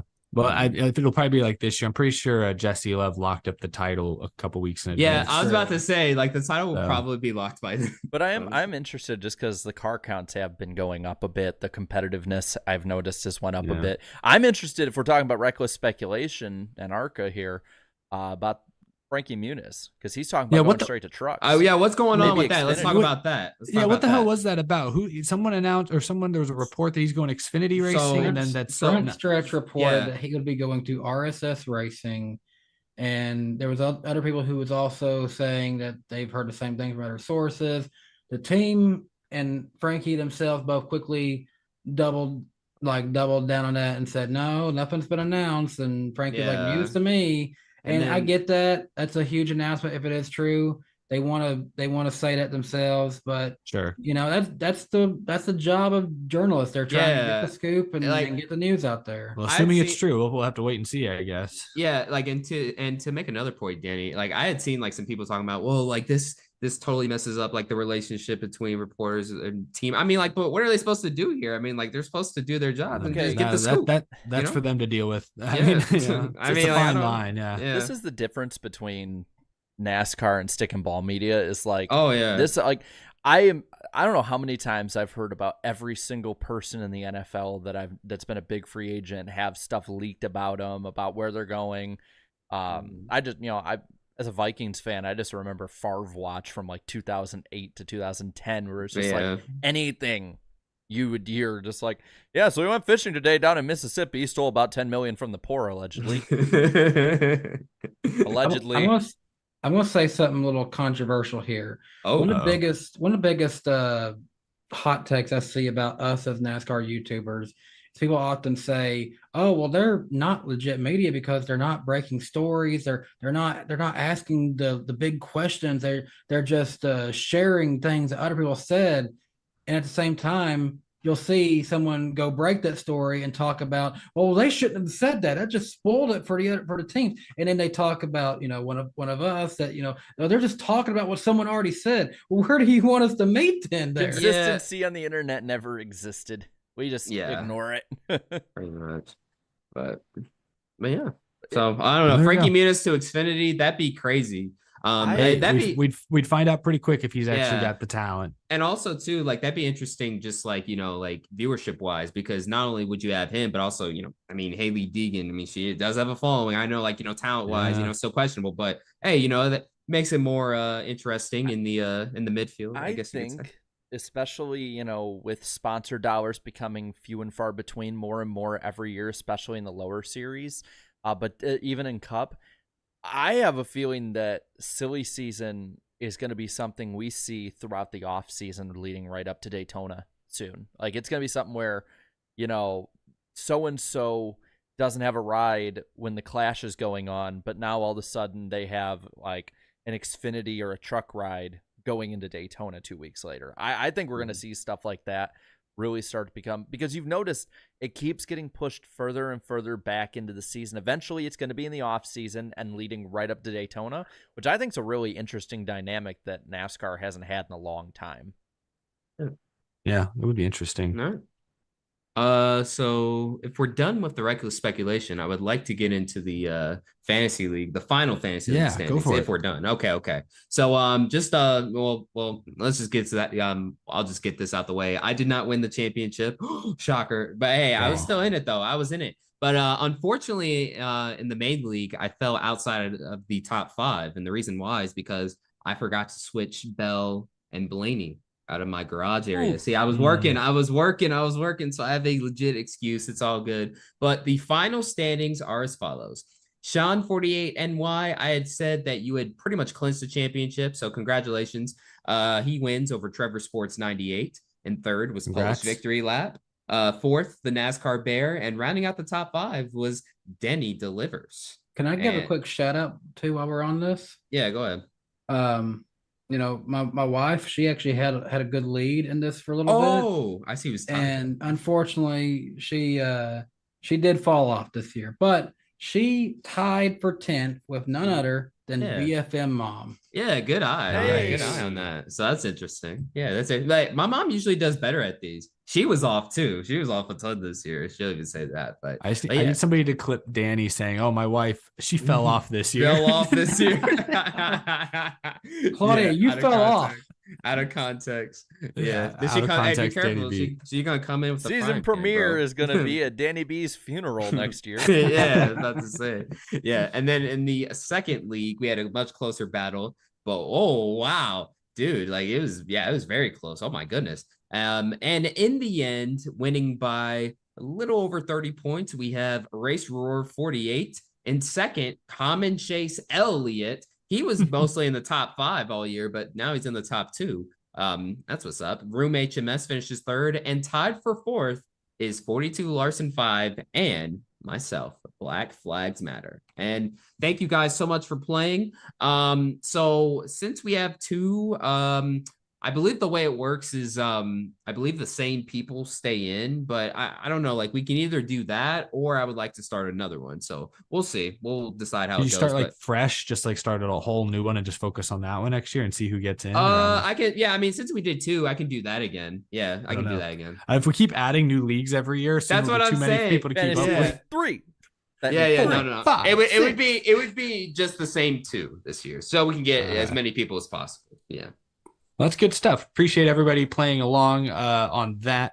Gentlemen, before we get to the final super chat stage break and we wrap up season 6 of the NASCAR Weekly Podcast, kind of final thoughts on this year, both, from the podcast perspective, but more importantly, just from NASCAR, the season, the industry, racing.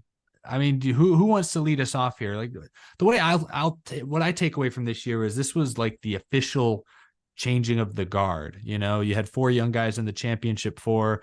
Harvick's on his way out. Almirola's on his way out. But like even like who led the storylines this year? Is Ross Chastain at the beginning of the year, young guy, Chase Elliott for, off track, injury and whatnot, on track incidents. He was the story for much of this year. William Byron was the story. Late in the year, it was Ryan Blaney, Christopher Bell. You had Hamlin. Truex, of course, won the regular season championship, fell off a cliff at the end. But the young guys, these new stars, finally shined consistently, and a wide variety of Penske drivers, Gibbs drivers, 2311, everyone. It felt like the young generation of drivers really stepped up this year collectively, and that was kind of exciting to see. I don't want to put anyone on the spot here, but who wants to go first? What will you remember of 2023? I'll just start off to start the year. The little team that could, JTG Dottie Racing, Ricky Stenhouse Jr., they won the biggest race of the year, Daytona 500. That is huge for that program. They probably won't win much more races in their entire existence, but they won the biggest race out there. Absolutely. Alessandro's reminding us SVG winning in his first start. Spencer's talking about the 75 greatest drivers, 75th anniversary season. Let's see. Irvin mentions, the Garage 56. Well, it also mentions GTG, like you said. Yeah. I'll kind of follow it up because it's a continuation of this, but it definitely was highlighted. Not maybe in as many changes, but in as many big, like, in your face kind of deals that happened. It was really, I think, in a lot of ways, a year of experimentation in three big ways. You got Garage 56. That was the big one. I mean, on a worldwide stage where everyone is looking at you and you wow everyone. I mean, I talk to people who have no care for NASCAR, think it's a dumb hick redneck sport, can't stand it, whatever, and they're like, that's pretty badass. America. Same, yeah. I mean, that went everywhere. And then you've got Chicago trying it out, bringing SVG. No matter what you think of it, the first one at least was a big success. We saw it had I have the list on me right now. It was the second most watched NASCAR race of the year. It was even more watched than Talladega. Damn near 5 million. That. Yeah. Wow. For anyone that's wondering, the finale this year was the 14th most watched race. We can go through that later. But then you also have experimentation of going back to the old, and maybe while it didn't work on TV, in person, North Wilkesboro was incredible. It was a time capsule. It was, I keep telling this story, but it was one of the craziest things as a fan I've ever seen. Got stuck at my hotel because of some power line issues before the truck race. Ended up having to show up about 30, 40 minutes late, give or take. I hate doing that. I don't want to be like a Dodgers fan. And Eric knows what I'm talking about. But walking up to the truck race, and the entire grandstands is full, and it looked like it was straight out of a NASCAR history book from 1995 or from 85, 75, whatever. I mean, you name the year of North Wilkesboro, and that's what it looked like. That is an experience that I will never probably have matched again. And so for those reasons, I think there's a lot of mixed ways of pulling it. Steve Phelps talked a bit about it in their State of the Sport about, you give a Chicago street race, you give them a North Wilkesboro, and the back and forth. We've talked about it before, but for me, I think that's really solidifying. This is where NASCAR is going to be going when it comes to scheduling, when it comes to trying new things. I mean, there's plenty of things I probably didn't mention they experimented with, but those three in the schedule are probably the most monumental so far this year. Yeah, I like the way you said that. A lot of experimentation, a lot of new. We've said that a lot over the past few years, but this year it's like they delivered, on a lot of this stuff. We've heard about a street race. They actually did one. We've heard about them going international. They did with Garage 56, like you're saying. They attracted more international stars, from Jenson Button to Kobayashi to SVG. This was a very just interesting NASCAR season. And I'm surprised that Chicago really was the second most viewed race. I figured top 5. I didn't know it was top 2. That's 4.795 million. It was the most watched NBC race since 2017. And the start was delayed like an hour or so by rain. So my goodness. And it was cut short, although that might have helped the ratings. I don't know. Probably helped. Yeah, probably helped. Yeah, 2023 was another. It was one of the seasons of all time. I mean, it's when we look at this retrospectively, people were mentioning the Priest flip as like a high or low light, depending on who you ask. But all this happening with the 75th anniversary as the backdrop, it's kind of overwhelming to try and just digest it all here and now. But it was a good time. It was fun. Good solid season. We'll be back next year. But before we sign off for the final time here in 2023, gentlemen, we've gotten a ton of super chats tonight. The fans have tons of comments, tons of questions. I'm going to do my best here to get through all of them. Does that sound like a plan? Yeah, and I'll be right back real quick. I told you guys I got a surprise that I had last year for the fans. Oh, all right. Yeah, okay. All right. So I'll mute myself. How about that?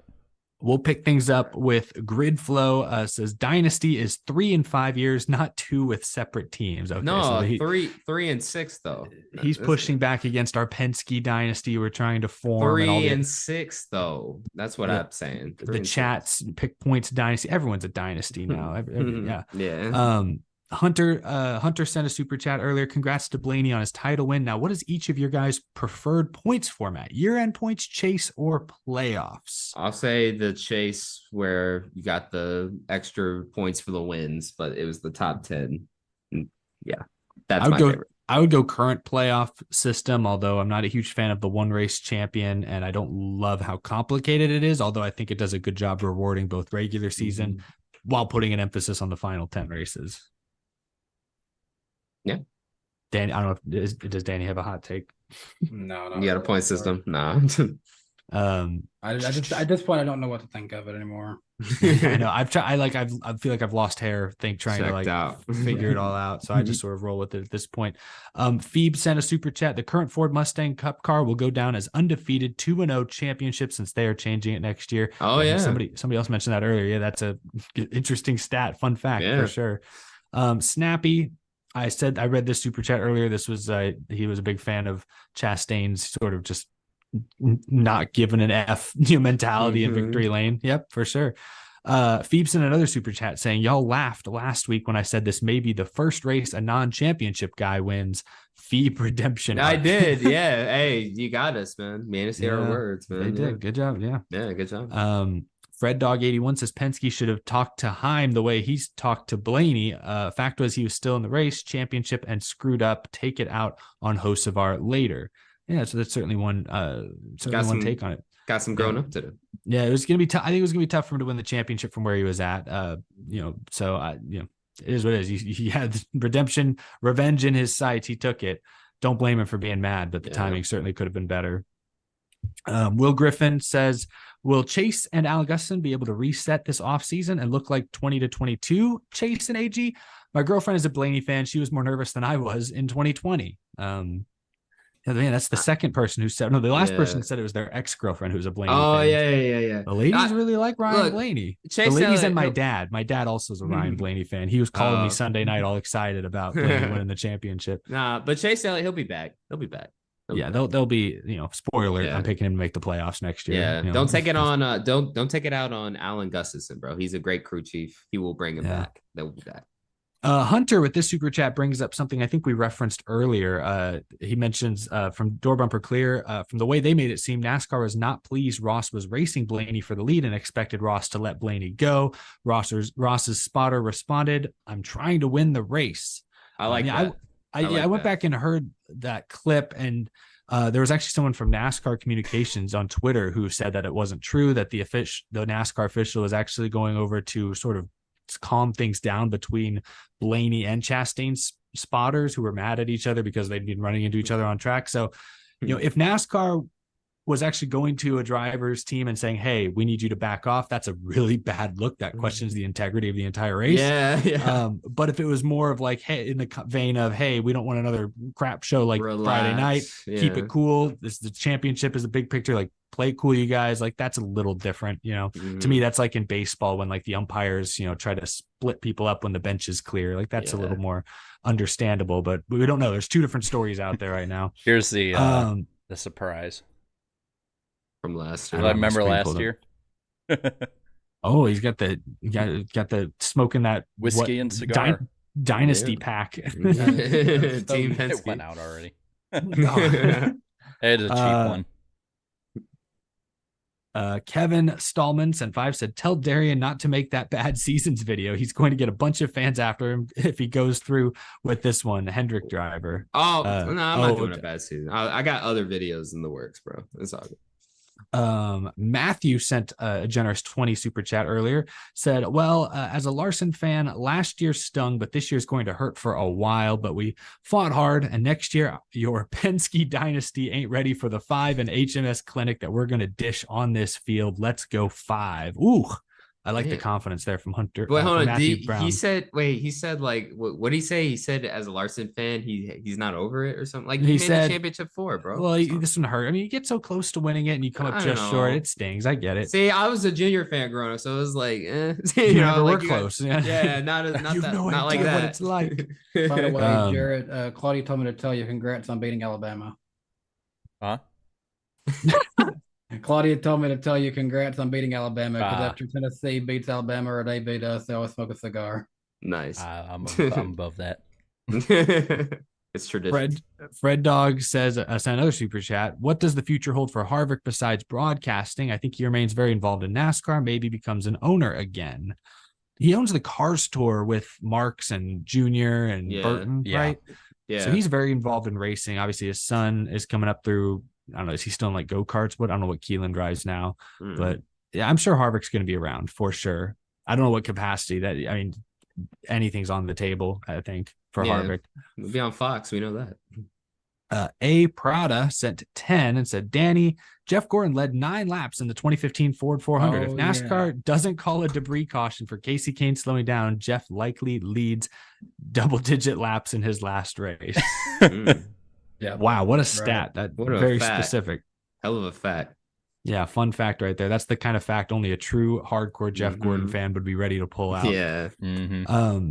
Twin Spinner sent a super chat. Not only did the 1 car win Harvick's first and last race, the 24 car was on the pole for both of those races. Yeah, we mentioned that earlier. What a weird, wacky coincidence. That stat's going to be repeated for decades. It's a good stat. It's a good when you get a good stat, you got to latch on to it. You can't let it go. Alex sent a very generous $20 super chat. Thank you for this amazing show this season. It was a pleasure and honor to meet and talk with Eric and Darian at the Daytona 500. Y'all are highly skilled and what the sport desperately needs. Enjoy the offseason. Well, thank you, Alex. Yeah, I don't consider us particularly highly skilled, but that's very nice of you. It. I'll take it though.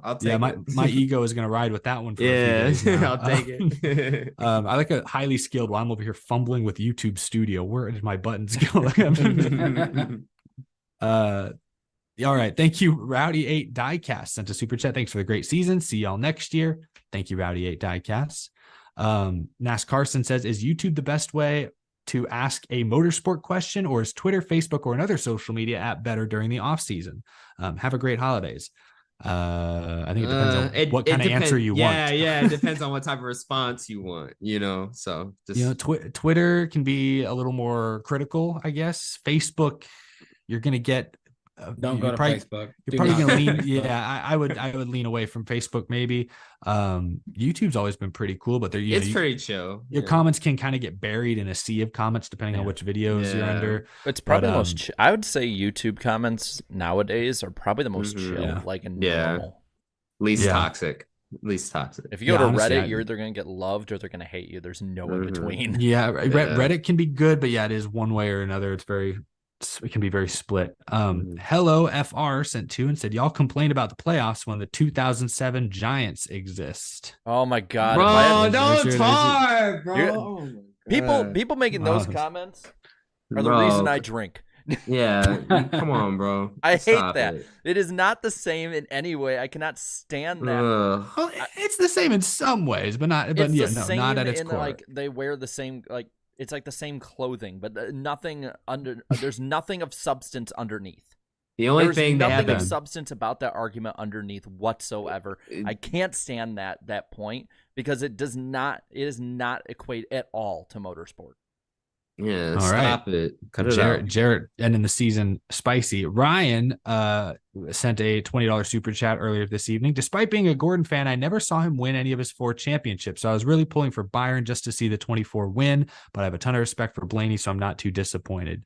Dang, yeah, that's crazy. That would There's be... always next year. So I felt that way at Homestead a few weeks ago because I grew up a Kenseth fan, and I never saw him win a race, a NASCAR race live.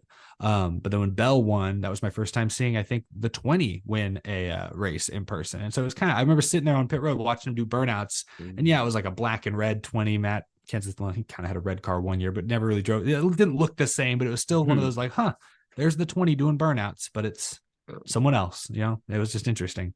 Bobby Whitesell sent a $2 super chat. What's your guys' way too early 24 predictions? I said one earlier. Chase Elliott makes the playoffs. Bubba Wallace makes the round of 8. Alex Bowman goes winless again. Rick Ware Racing gets multiple top 10s. Yeah. And it's not at super speedways either. Yeah. Phoebe, another one, said earlier I said first champion to not win the race, but meant the first time in a while. Oh yeah, well since 2013 was the last time the champion didn't win the final race. Oh yeah, Denny Hamlin championship 4. Yeah. Fred Dog says all this Blaney hate reminds me of a joke. Knock knock. Who's there? Boo. Boo hoo. No, this is not Denny Hamlin. I get a Denny Hamlin joke in there. Yeah, very, very clever. Congrats, 12. Keep making haters hate. Ooh, I like it. Ooh, there you go. Tom's Banana Cake says Kevin Harvick would be the new Iron Man if he didn't miss Martinsville in 2002. Yeah. Because he's raced 22, 23 full-time years in a row. Yeah, if he didn't lock those, if he didn't park his truck in front of the hauler's door, then he'd be fine. That's so stupid. Like a little, of course he wouldn't know. Like he wouldn't know at that point, like what he could have accomplished with it. But it's like, come on. To be fair, even that was it 2002, right? 2002, spring 2002. That's still a long time ago. You think I know from 2002 to now is still like, holy crap, that's Iron Man territory. Yeah. Andrew, my voice is starting to die as you can tell. Andrew Waring says, who decided such a late start for trucks?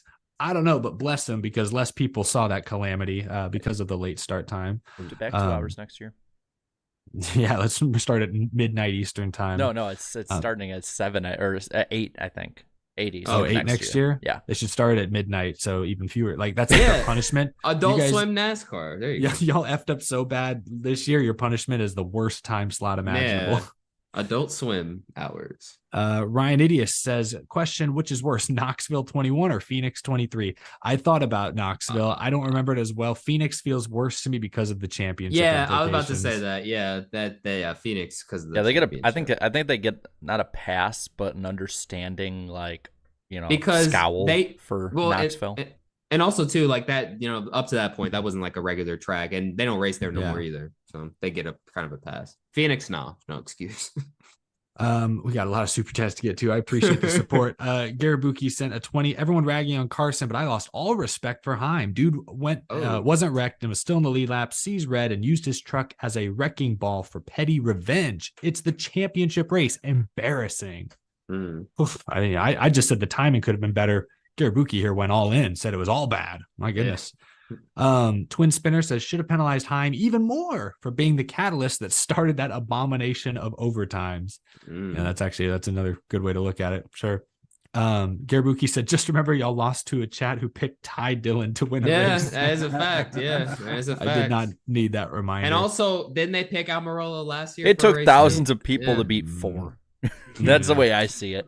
I don't know. You sound bitter, Jarrett. I won a championship. What are you guys talking about? They picked someone who doesn't even race last year. They picked LePage, right? Oh, LePage, yeah. Vegas. Hey, they learn quick. We got a lot of we do. Speaking of Ty Dillon, there's a lot of Ty Dillon support in the super chats. Ross Crash Stain says praise Ty Dillon. Need for Speed says Ty Dillon is love. Ty Dillon is life. And we got another one here from Fred Dog. Which organization concerns you the most next year? Stuart Haas having to replace 2 retired drivers, or RCR with the fall collapse and toxic environment? Ooh, interesting couple of comparisons. I'll go with RCR right now. I'm most concerned with SHR because I just don't see Barry and if it's Gregson making that team better. So they're going to have an even steeper hill to climb. That is true. But the new Ford nose looks pretty aerodynamic. Maybe it'll be, like a miracle elixir. I don't know. Mike Manning sent a 10 and said, congrats to Blaney and Chastain. Even though this is the championship, I feel like Ross isn't getting enough credit for his win, not even from NBC. Great season. Thank you all for everything this year. Thank you, Mike. Well, thank you. We'll give him credit. We gave him credit at least. Yeah, that was like our second, after the hot takes, that was like our second headline was Chastain winning. So we're doing our best. We're trying to pick up where NBC left off, or let us down, I should say. Groovy Goose says Xfinity was dead on tools. Truck series is just Xfinity was dead on tools. Truck series is just dead. Okay. Dead on arrival. Shorty PJM says, oh my gosh, 1 out of 2, tons of emojis. Oh my gosh, usually I exaggerate when I say I cried, but I actually did, and I lost my voice. YRB champ, so many emojis. I love the enthusiasm. Second part of that was Ryan winning in his BFF Bubba Wallace's year. I guess, yeah, it's 2023. Faded with Bubba's Star Wars car. Penske back-to-back freaking championships. Cindric in 2024 or Bubba in 2024. I don't know about the Cindric. Come on, the Cindric one is not happening. But Bubba. Oh no, I'm sorry. They say Bubba 26. Why not 25? But I don't know. Okay. We all know Joey Logano's winning next year. It's an even-numbered year. It's already been foretold. He'll at least be in the championship for it. That's a lock. Jimmy Leo says, hi, guys. I like your new studio. Also, Eric, what off-season video are you making for the off-season? This is not my new studio, but thank you. Got a map. Nice. This is an Airbnb, and I'm in the middle of Alabama somewhere. He's got to go as soon as we're done and pack all that up. Yeah. Oh my gosh. Hang on. Yeah. But as far as off-season content, I know I'll be busy with off-season content. I'm sure these guys will have plenty of things coming out as well. There's still news. There's still year in reviews, year preview, fun stuff to work on. This is a chance to get more creative because I'm trying to figure out over the off-season what direction I want to go with my channel moving forward. Yeah, I picked my first race watch along I'm going to do. Okay. Oh, what race is it? My first race, 2006 Michigan Father's Day race. So, Dad, if you're watching, I want to watch that race again. Pick yourself out in the crowd, maybe. If you can. Well, where I sat, those grandstands I sat in don't exist anymore. No, they were in put it like that. 4. But I was part of the world record largest wave at the time. Dang. Wow. That's a very fun fact. Yeah. Did they cover that on the broadcast? No. Of course. No, but I remember typical Fox. Nah. But I remember it, and it's gonna be that should be a fun one. Maybe I'll do it next Wednesday. Jan Plays Game said Jarrett will have more time to read NASCAR smut. No. Alessandro says, this was my first full year of watching the NWP show in its entirety. I missed the first 5 years of this show. Keep up the wonderful content. Cheers. Thank you, Alessandro. Very kind of you to say. Appreciate the support. Edible Giraffe says, good or bad season, that's up to you. It certainly wasn't boring. I can agree with that. Yeah, it wasn't boring. Solid take. Isaac says, we'll be graduating in December. Thank you all so much for giving me something to look forward to each week and an amazing platform to talk NASCAR each week. Here's to being a college graduate. Congratulations, Isaac. Wow. Thank you. That's congrats. Awesome stuff. Ace those finals if you got them. Go out on a high note. That's exciting stuff. To put that in perspective, Isaac just graduated at college. So that means he went for a minimum of 4 years. We just wrapped up season 6 of this. So he was approximately a junior in high school when we first started this, and now he's graduated college. Damn. We've all grown so much when you put it like that. This just answered your question, Jared, but Jimmy asked, Jared, are you doing any live streams for the off season? It sounds like you got one already planned out. Yeah. I'll have a few. Maybe we'll do the NASCAR driver draft in the off season when we all have time. I do like that. Power of the Poof says, again, I ask on behalf of all of NASCAR, what the F does Kyle Petty have to do with this? Wrong show, but that's still a good reference. Marky Mark sent 2 and said, howdy, y'all. Howdy, Marky Mark. Howdy. People says, who is the most boring driver? Mine is Elliott or Bell. I don't really like answering that question. Yeah, I don't either. I have strong opinions, but I will keep them to myself on this one. Oh, if you're saving them for a hot take segment next year? No, I'm saving it for the post season 6 meeting we'll have after this. Oh, okay. I'll let you all know, but I ain't saying anything. Right. Will Griffin says, do y'all think SHR stays or leaves Ford after next year? Oh, I think this will be an interesting story. It'll be going interesting. into next season. They'll have to see how they really Yeah. feel about this new design. I feel like. Yeah. I think they'll stay with Ford, but I don't know. I just might as well say where else are they going to go? I don't know. Who wants them at this point? But Phoebe says, dirt to Daytona, cut out the middleman, dirt Daytona. It's funny. Hello FR says, if Chase Elliott loses most popular driver, he will have fallen off totally. Oh man, that's terrible. But that's rough. Austin Blanset sent 10 cent another season in the books. Much love to you for, as always. I'm genuinely so proud of how far you guys have come over the course of the last 6-7 years. Thank you for all you guys do. God bless y'all. Thank you so much. Thank Austin. you. That's a very kind comment. We really appreciate your support. Fred Dog says, what was each of your favorite track experiences this year? I think you answered this earlier, Jarrett. Hope you all have a good off season, at least better than mine. I'm stuck rooting for the New York Giants. Oh yeah, sorry about that QB situation, but I'm not. They were dumb enough to sign him. Yeah. Daytona 500, Indy 500, getting to cover those, that was the best experience of the year for sure. Yeah, Daytona 500 was awesome this year. It was just a great experience. It was my second one, so I kind of knew what to do this time around, and it was a blast. But we can move on. Beast of Metal 1989. I don't remember how you guys feel about raid culture, but I know Brock Beard is streaming tonight too. Just a thought. Good night, gentlemen. Love Brock Beard. If he is streaming still, then highly encourage you all to go check out his stream. We're about to go off the air here in the next couple minutes. Daniel Howaniek, I don't know if I'm saying that right, says Merry off season and Happy Christmas. Yeah. Thank you. Right back at you. And don't forget about Thanksgiving. Days, have a good Toyota fun. Yeah. Happy Honda days. Hello FR says 2014 format was the best as no drivers could slack. That was I disagree. Yeah, I like a little wacky wildness, but that was a little too I disagree with wild. That. Yeah. But teach their own. Okay. M. Martin fan for life says just change the playoff to a round of 8, goes 4 races for a champion, eliminate the final 4 round. Yeah, we could do that. That means the Elite 8, although I guess they name it that in college basketball. It doesn't quite have the same urgency maybe as the championship 4, but I feel like that would just eliminate, though, if you have more than one race, especially in the final round, I feel like it would just eliminate NASCAR's wanting of constantly forcing a Game 7 moment. Like you're not gonna have it insured every year. Yeah, but maybe they finally realize that you don't need that Game 7. Asking NASCAR, so go to a full season points format or the old chase. Asking NASCAR to realize that. Come on. No. I think we're past the full season chase as much as I know some people would love it. What would we have been talking about for the last 10 weeks? For the last 12 weeks, there'd have been 5 guys still mathematically, realistically in the championship hunt. The playoffs at least gives you storylines up against the NFL season. To me, the problem with the playoffs and all of it is you never have continuous storylines. Do you notice when the TV ratings went up, there was continuously things to talk about, whether it was Kyle and Denny, Ross, whatever it might be, and then it's there's nothing what storyline that started at Daytona or in the first 5 or 6 races really actually made it to the playoffs this year. Maybe one. I don't know. You mean from the start of the year to the playoffs? Yeah, which main storylines? Oh man, this dude started off bad. What made it that far?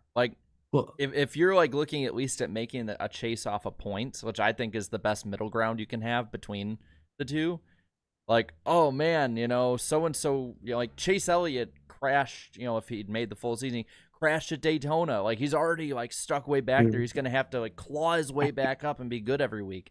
Whereas this one's well, this guy's right on the cut line, but if he wins, he'll make it in, whatever. And then we just ignore them the rest of the I don't know. I just don't think there's really many storylines that get followed and people fall off through the year because we reset it every 3 weeks at the end of the year. But you're talking about I'm confused. You're talking about through the year. Through the year and the playoffs. There's no real continuous storylines. There's just I'm saying reset everything all the time. If I'm a Stenhouse fan, what's the point of me really watching? If I'm not that invested, if I'm just a casual guy, but I'm I kind of like Stenhouse. What's the point of me watching past Daytona until the playoffs? There's nothing. I'm really with you. changes. The win you're in is iffy, but at the same time, he's still battling for regular season points spot, which counts towards playoff points. There are still things to watch there. But Well, he But was if- leading the points after but yeah, if- Daytona. So. But you're thinking as a diehard. If you're somebody who's not as much of a diehard, what's the point of watching after what's your the point- driver wins?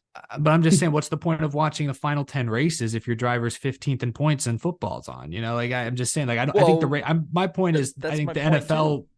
I'm just thinking the fall ratings in the fall are not going to tick up with a full season. Hey, No, me and but- hey, Danny, you chilling, Danny? Yeah, me and him are chilling. Yeah. Well, no, but what I'm saying Yeah. is like there needs to be some kind of difference or change in some way made. It's at the point now where obviously the playoffs don't work. They don't. The playoffs were specifically made not to crown who's the best. They were made to entertain.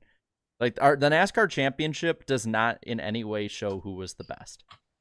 Like I want to celebrate greatness. Eight top and fives. we don't really get that. 8 I top don't- 5s. I don't know We that I get fully agree. survival. Yeah, I don't know. I think if you're talking about like full season greatness, yeah, there's an argument to be made there. But I mean, final 6 races of the year, nobody was better than Ryan Blaney. So and those 6 are, races wins a championship then, or 7 because he won a race in the regular season.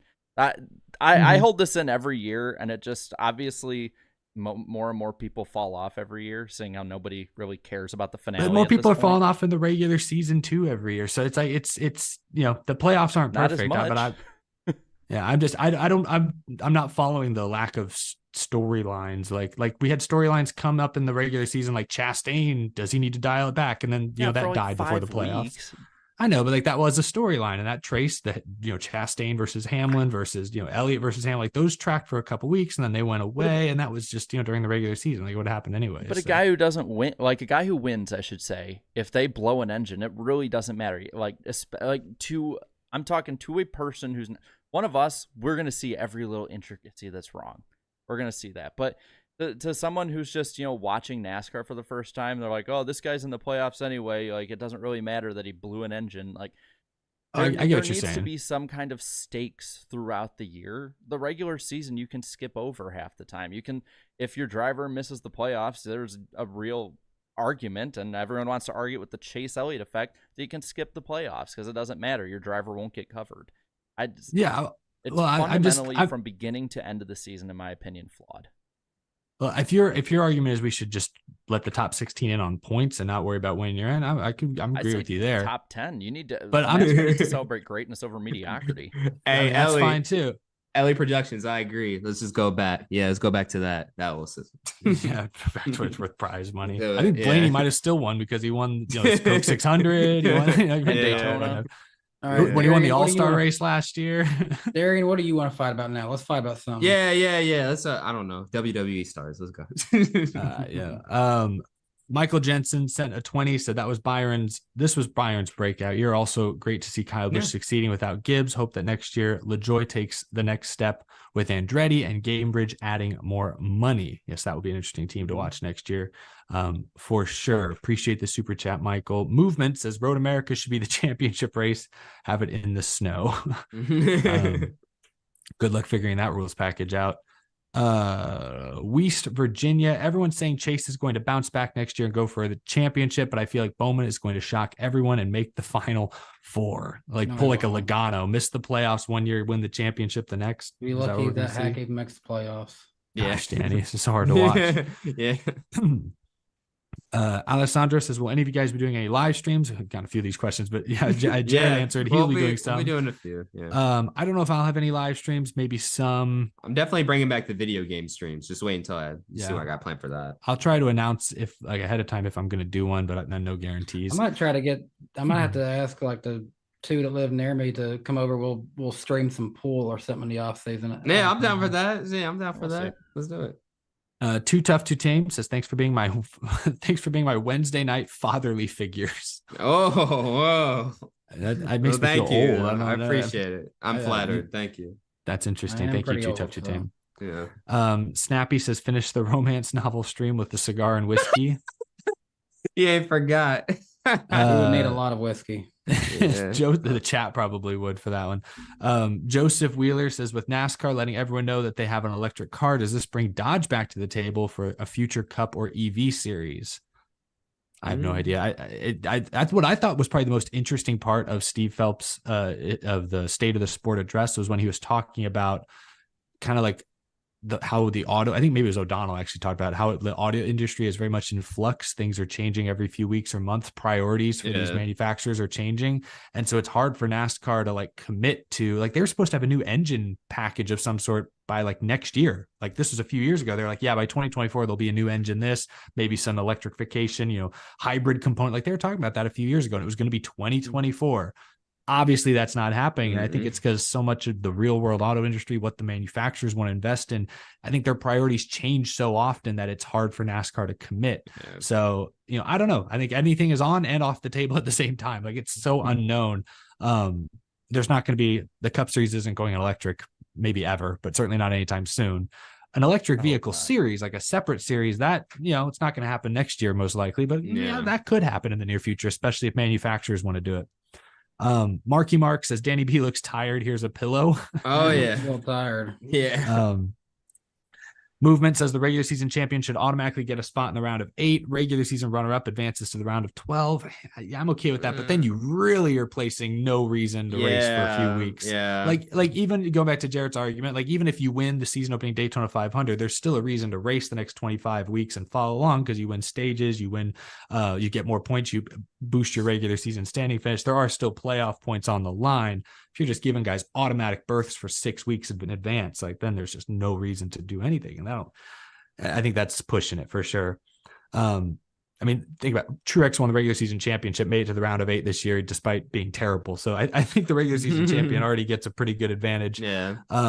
NASCAR shill. I think this is our final Of course. Yeah. Of course we ended with NASCAR shill. Yes. What a great one to end it on. Thank you, Steve Phelps, for a great season. Wow. Yeah. That's the most NASCAR shill comment I've ever seen. Yeah. Of course. I love it.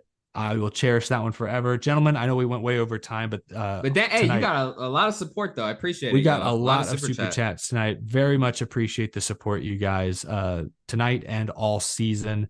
4 of us are very grateful for the support you guys have shown for years now for this show, how much this show has grown and changed. Next year, we'll likely see more changes, hopefully for the better. We're always doing our best to try and listen to what you guys want, listen to each other. Where can we improve? How can we bring you guys better content that keeps y'all coming back each week? Because this has always been fun. This has been a part of each of our weekly routines for several years now, and that's been pretty crazy. So my voice is absolutely shot. But damn, I it's think really we should over. wrap things up there. Yeah. It's really over, y'all. Well, hey, I just want to say this. Thank y'all so much for watching season 6. It's been a blast. This season went by hella quick. It feels like we're just recapping the Daytona 500 on my season 7. Season 7 is going to be awesome. And it's a blessing to do this for, more than half a decade now. So that's pretty crazy. So thank y'all for season 6 and cheers to season 7. Absolutely. We'll be on the Icebergs YouTube channel January 31st. You excited for that, Jarrett? You got any? Oh yeah. Yeah. I'm not letting anyone know secrets. I got to tune in and find out. All right. I love it. He's teasing things months in advance. That's big brain. That's amazing. That's like Rockstar Games teasing GTA 6 earlier today. I think we were hyping up a trailer. Yep, in December. Yep. Not even the game itself, just a trailer. There you go. Yeah. Love it. Thanks for tuning in, you guys. That's going to do it. Have a wonderful rest of your evening, rest of your week, and have a great rest of your off season. The NWP will be back in January. Yep. Goodbye. I'll miss you. Hell yeah. Ready. Green. What the copy? Right foot down. We got to go, Brad. Unbelievable, man. Way to keep your head in it. Holy oh boy. Oh boy. Yeah. What? Yeah. I'm done with it. It's your face. Set sail. Steve, you look beautiful. Doing great. Ridiculous, man.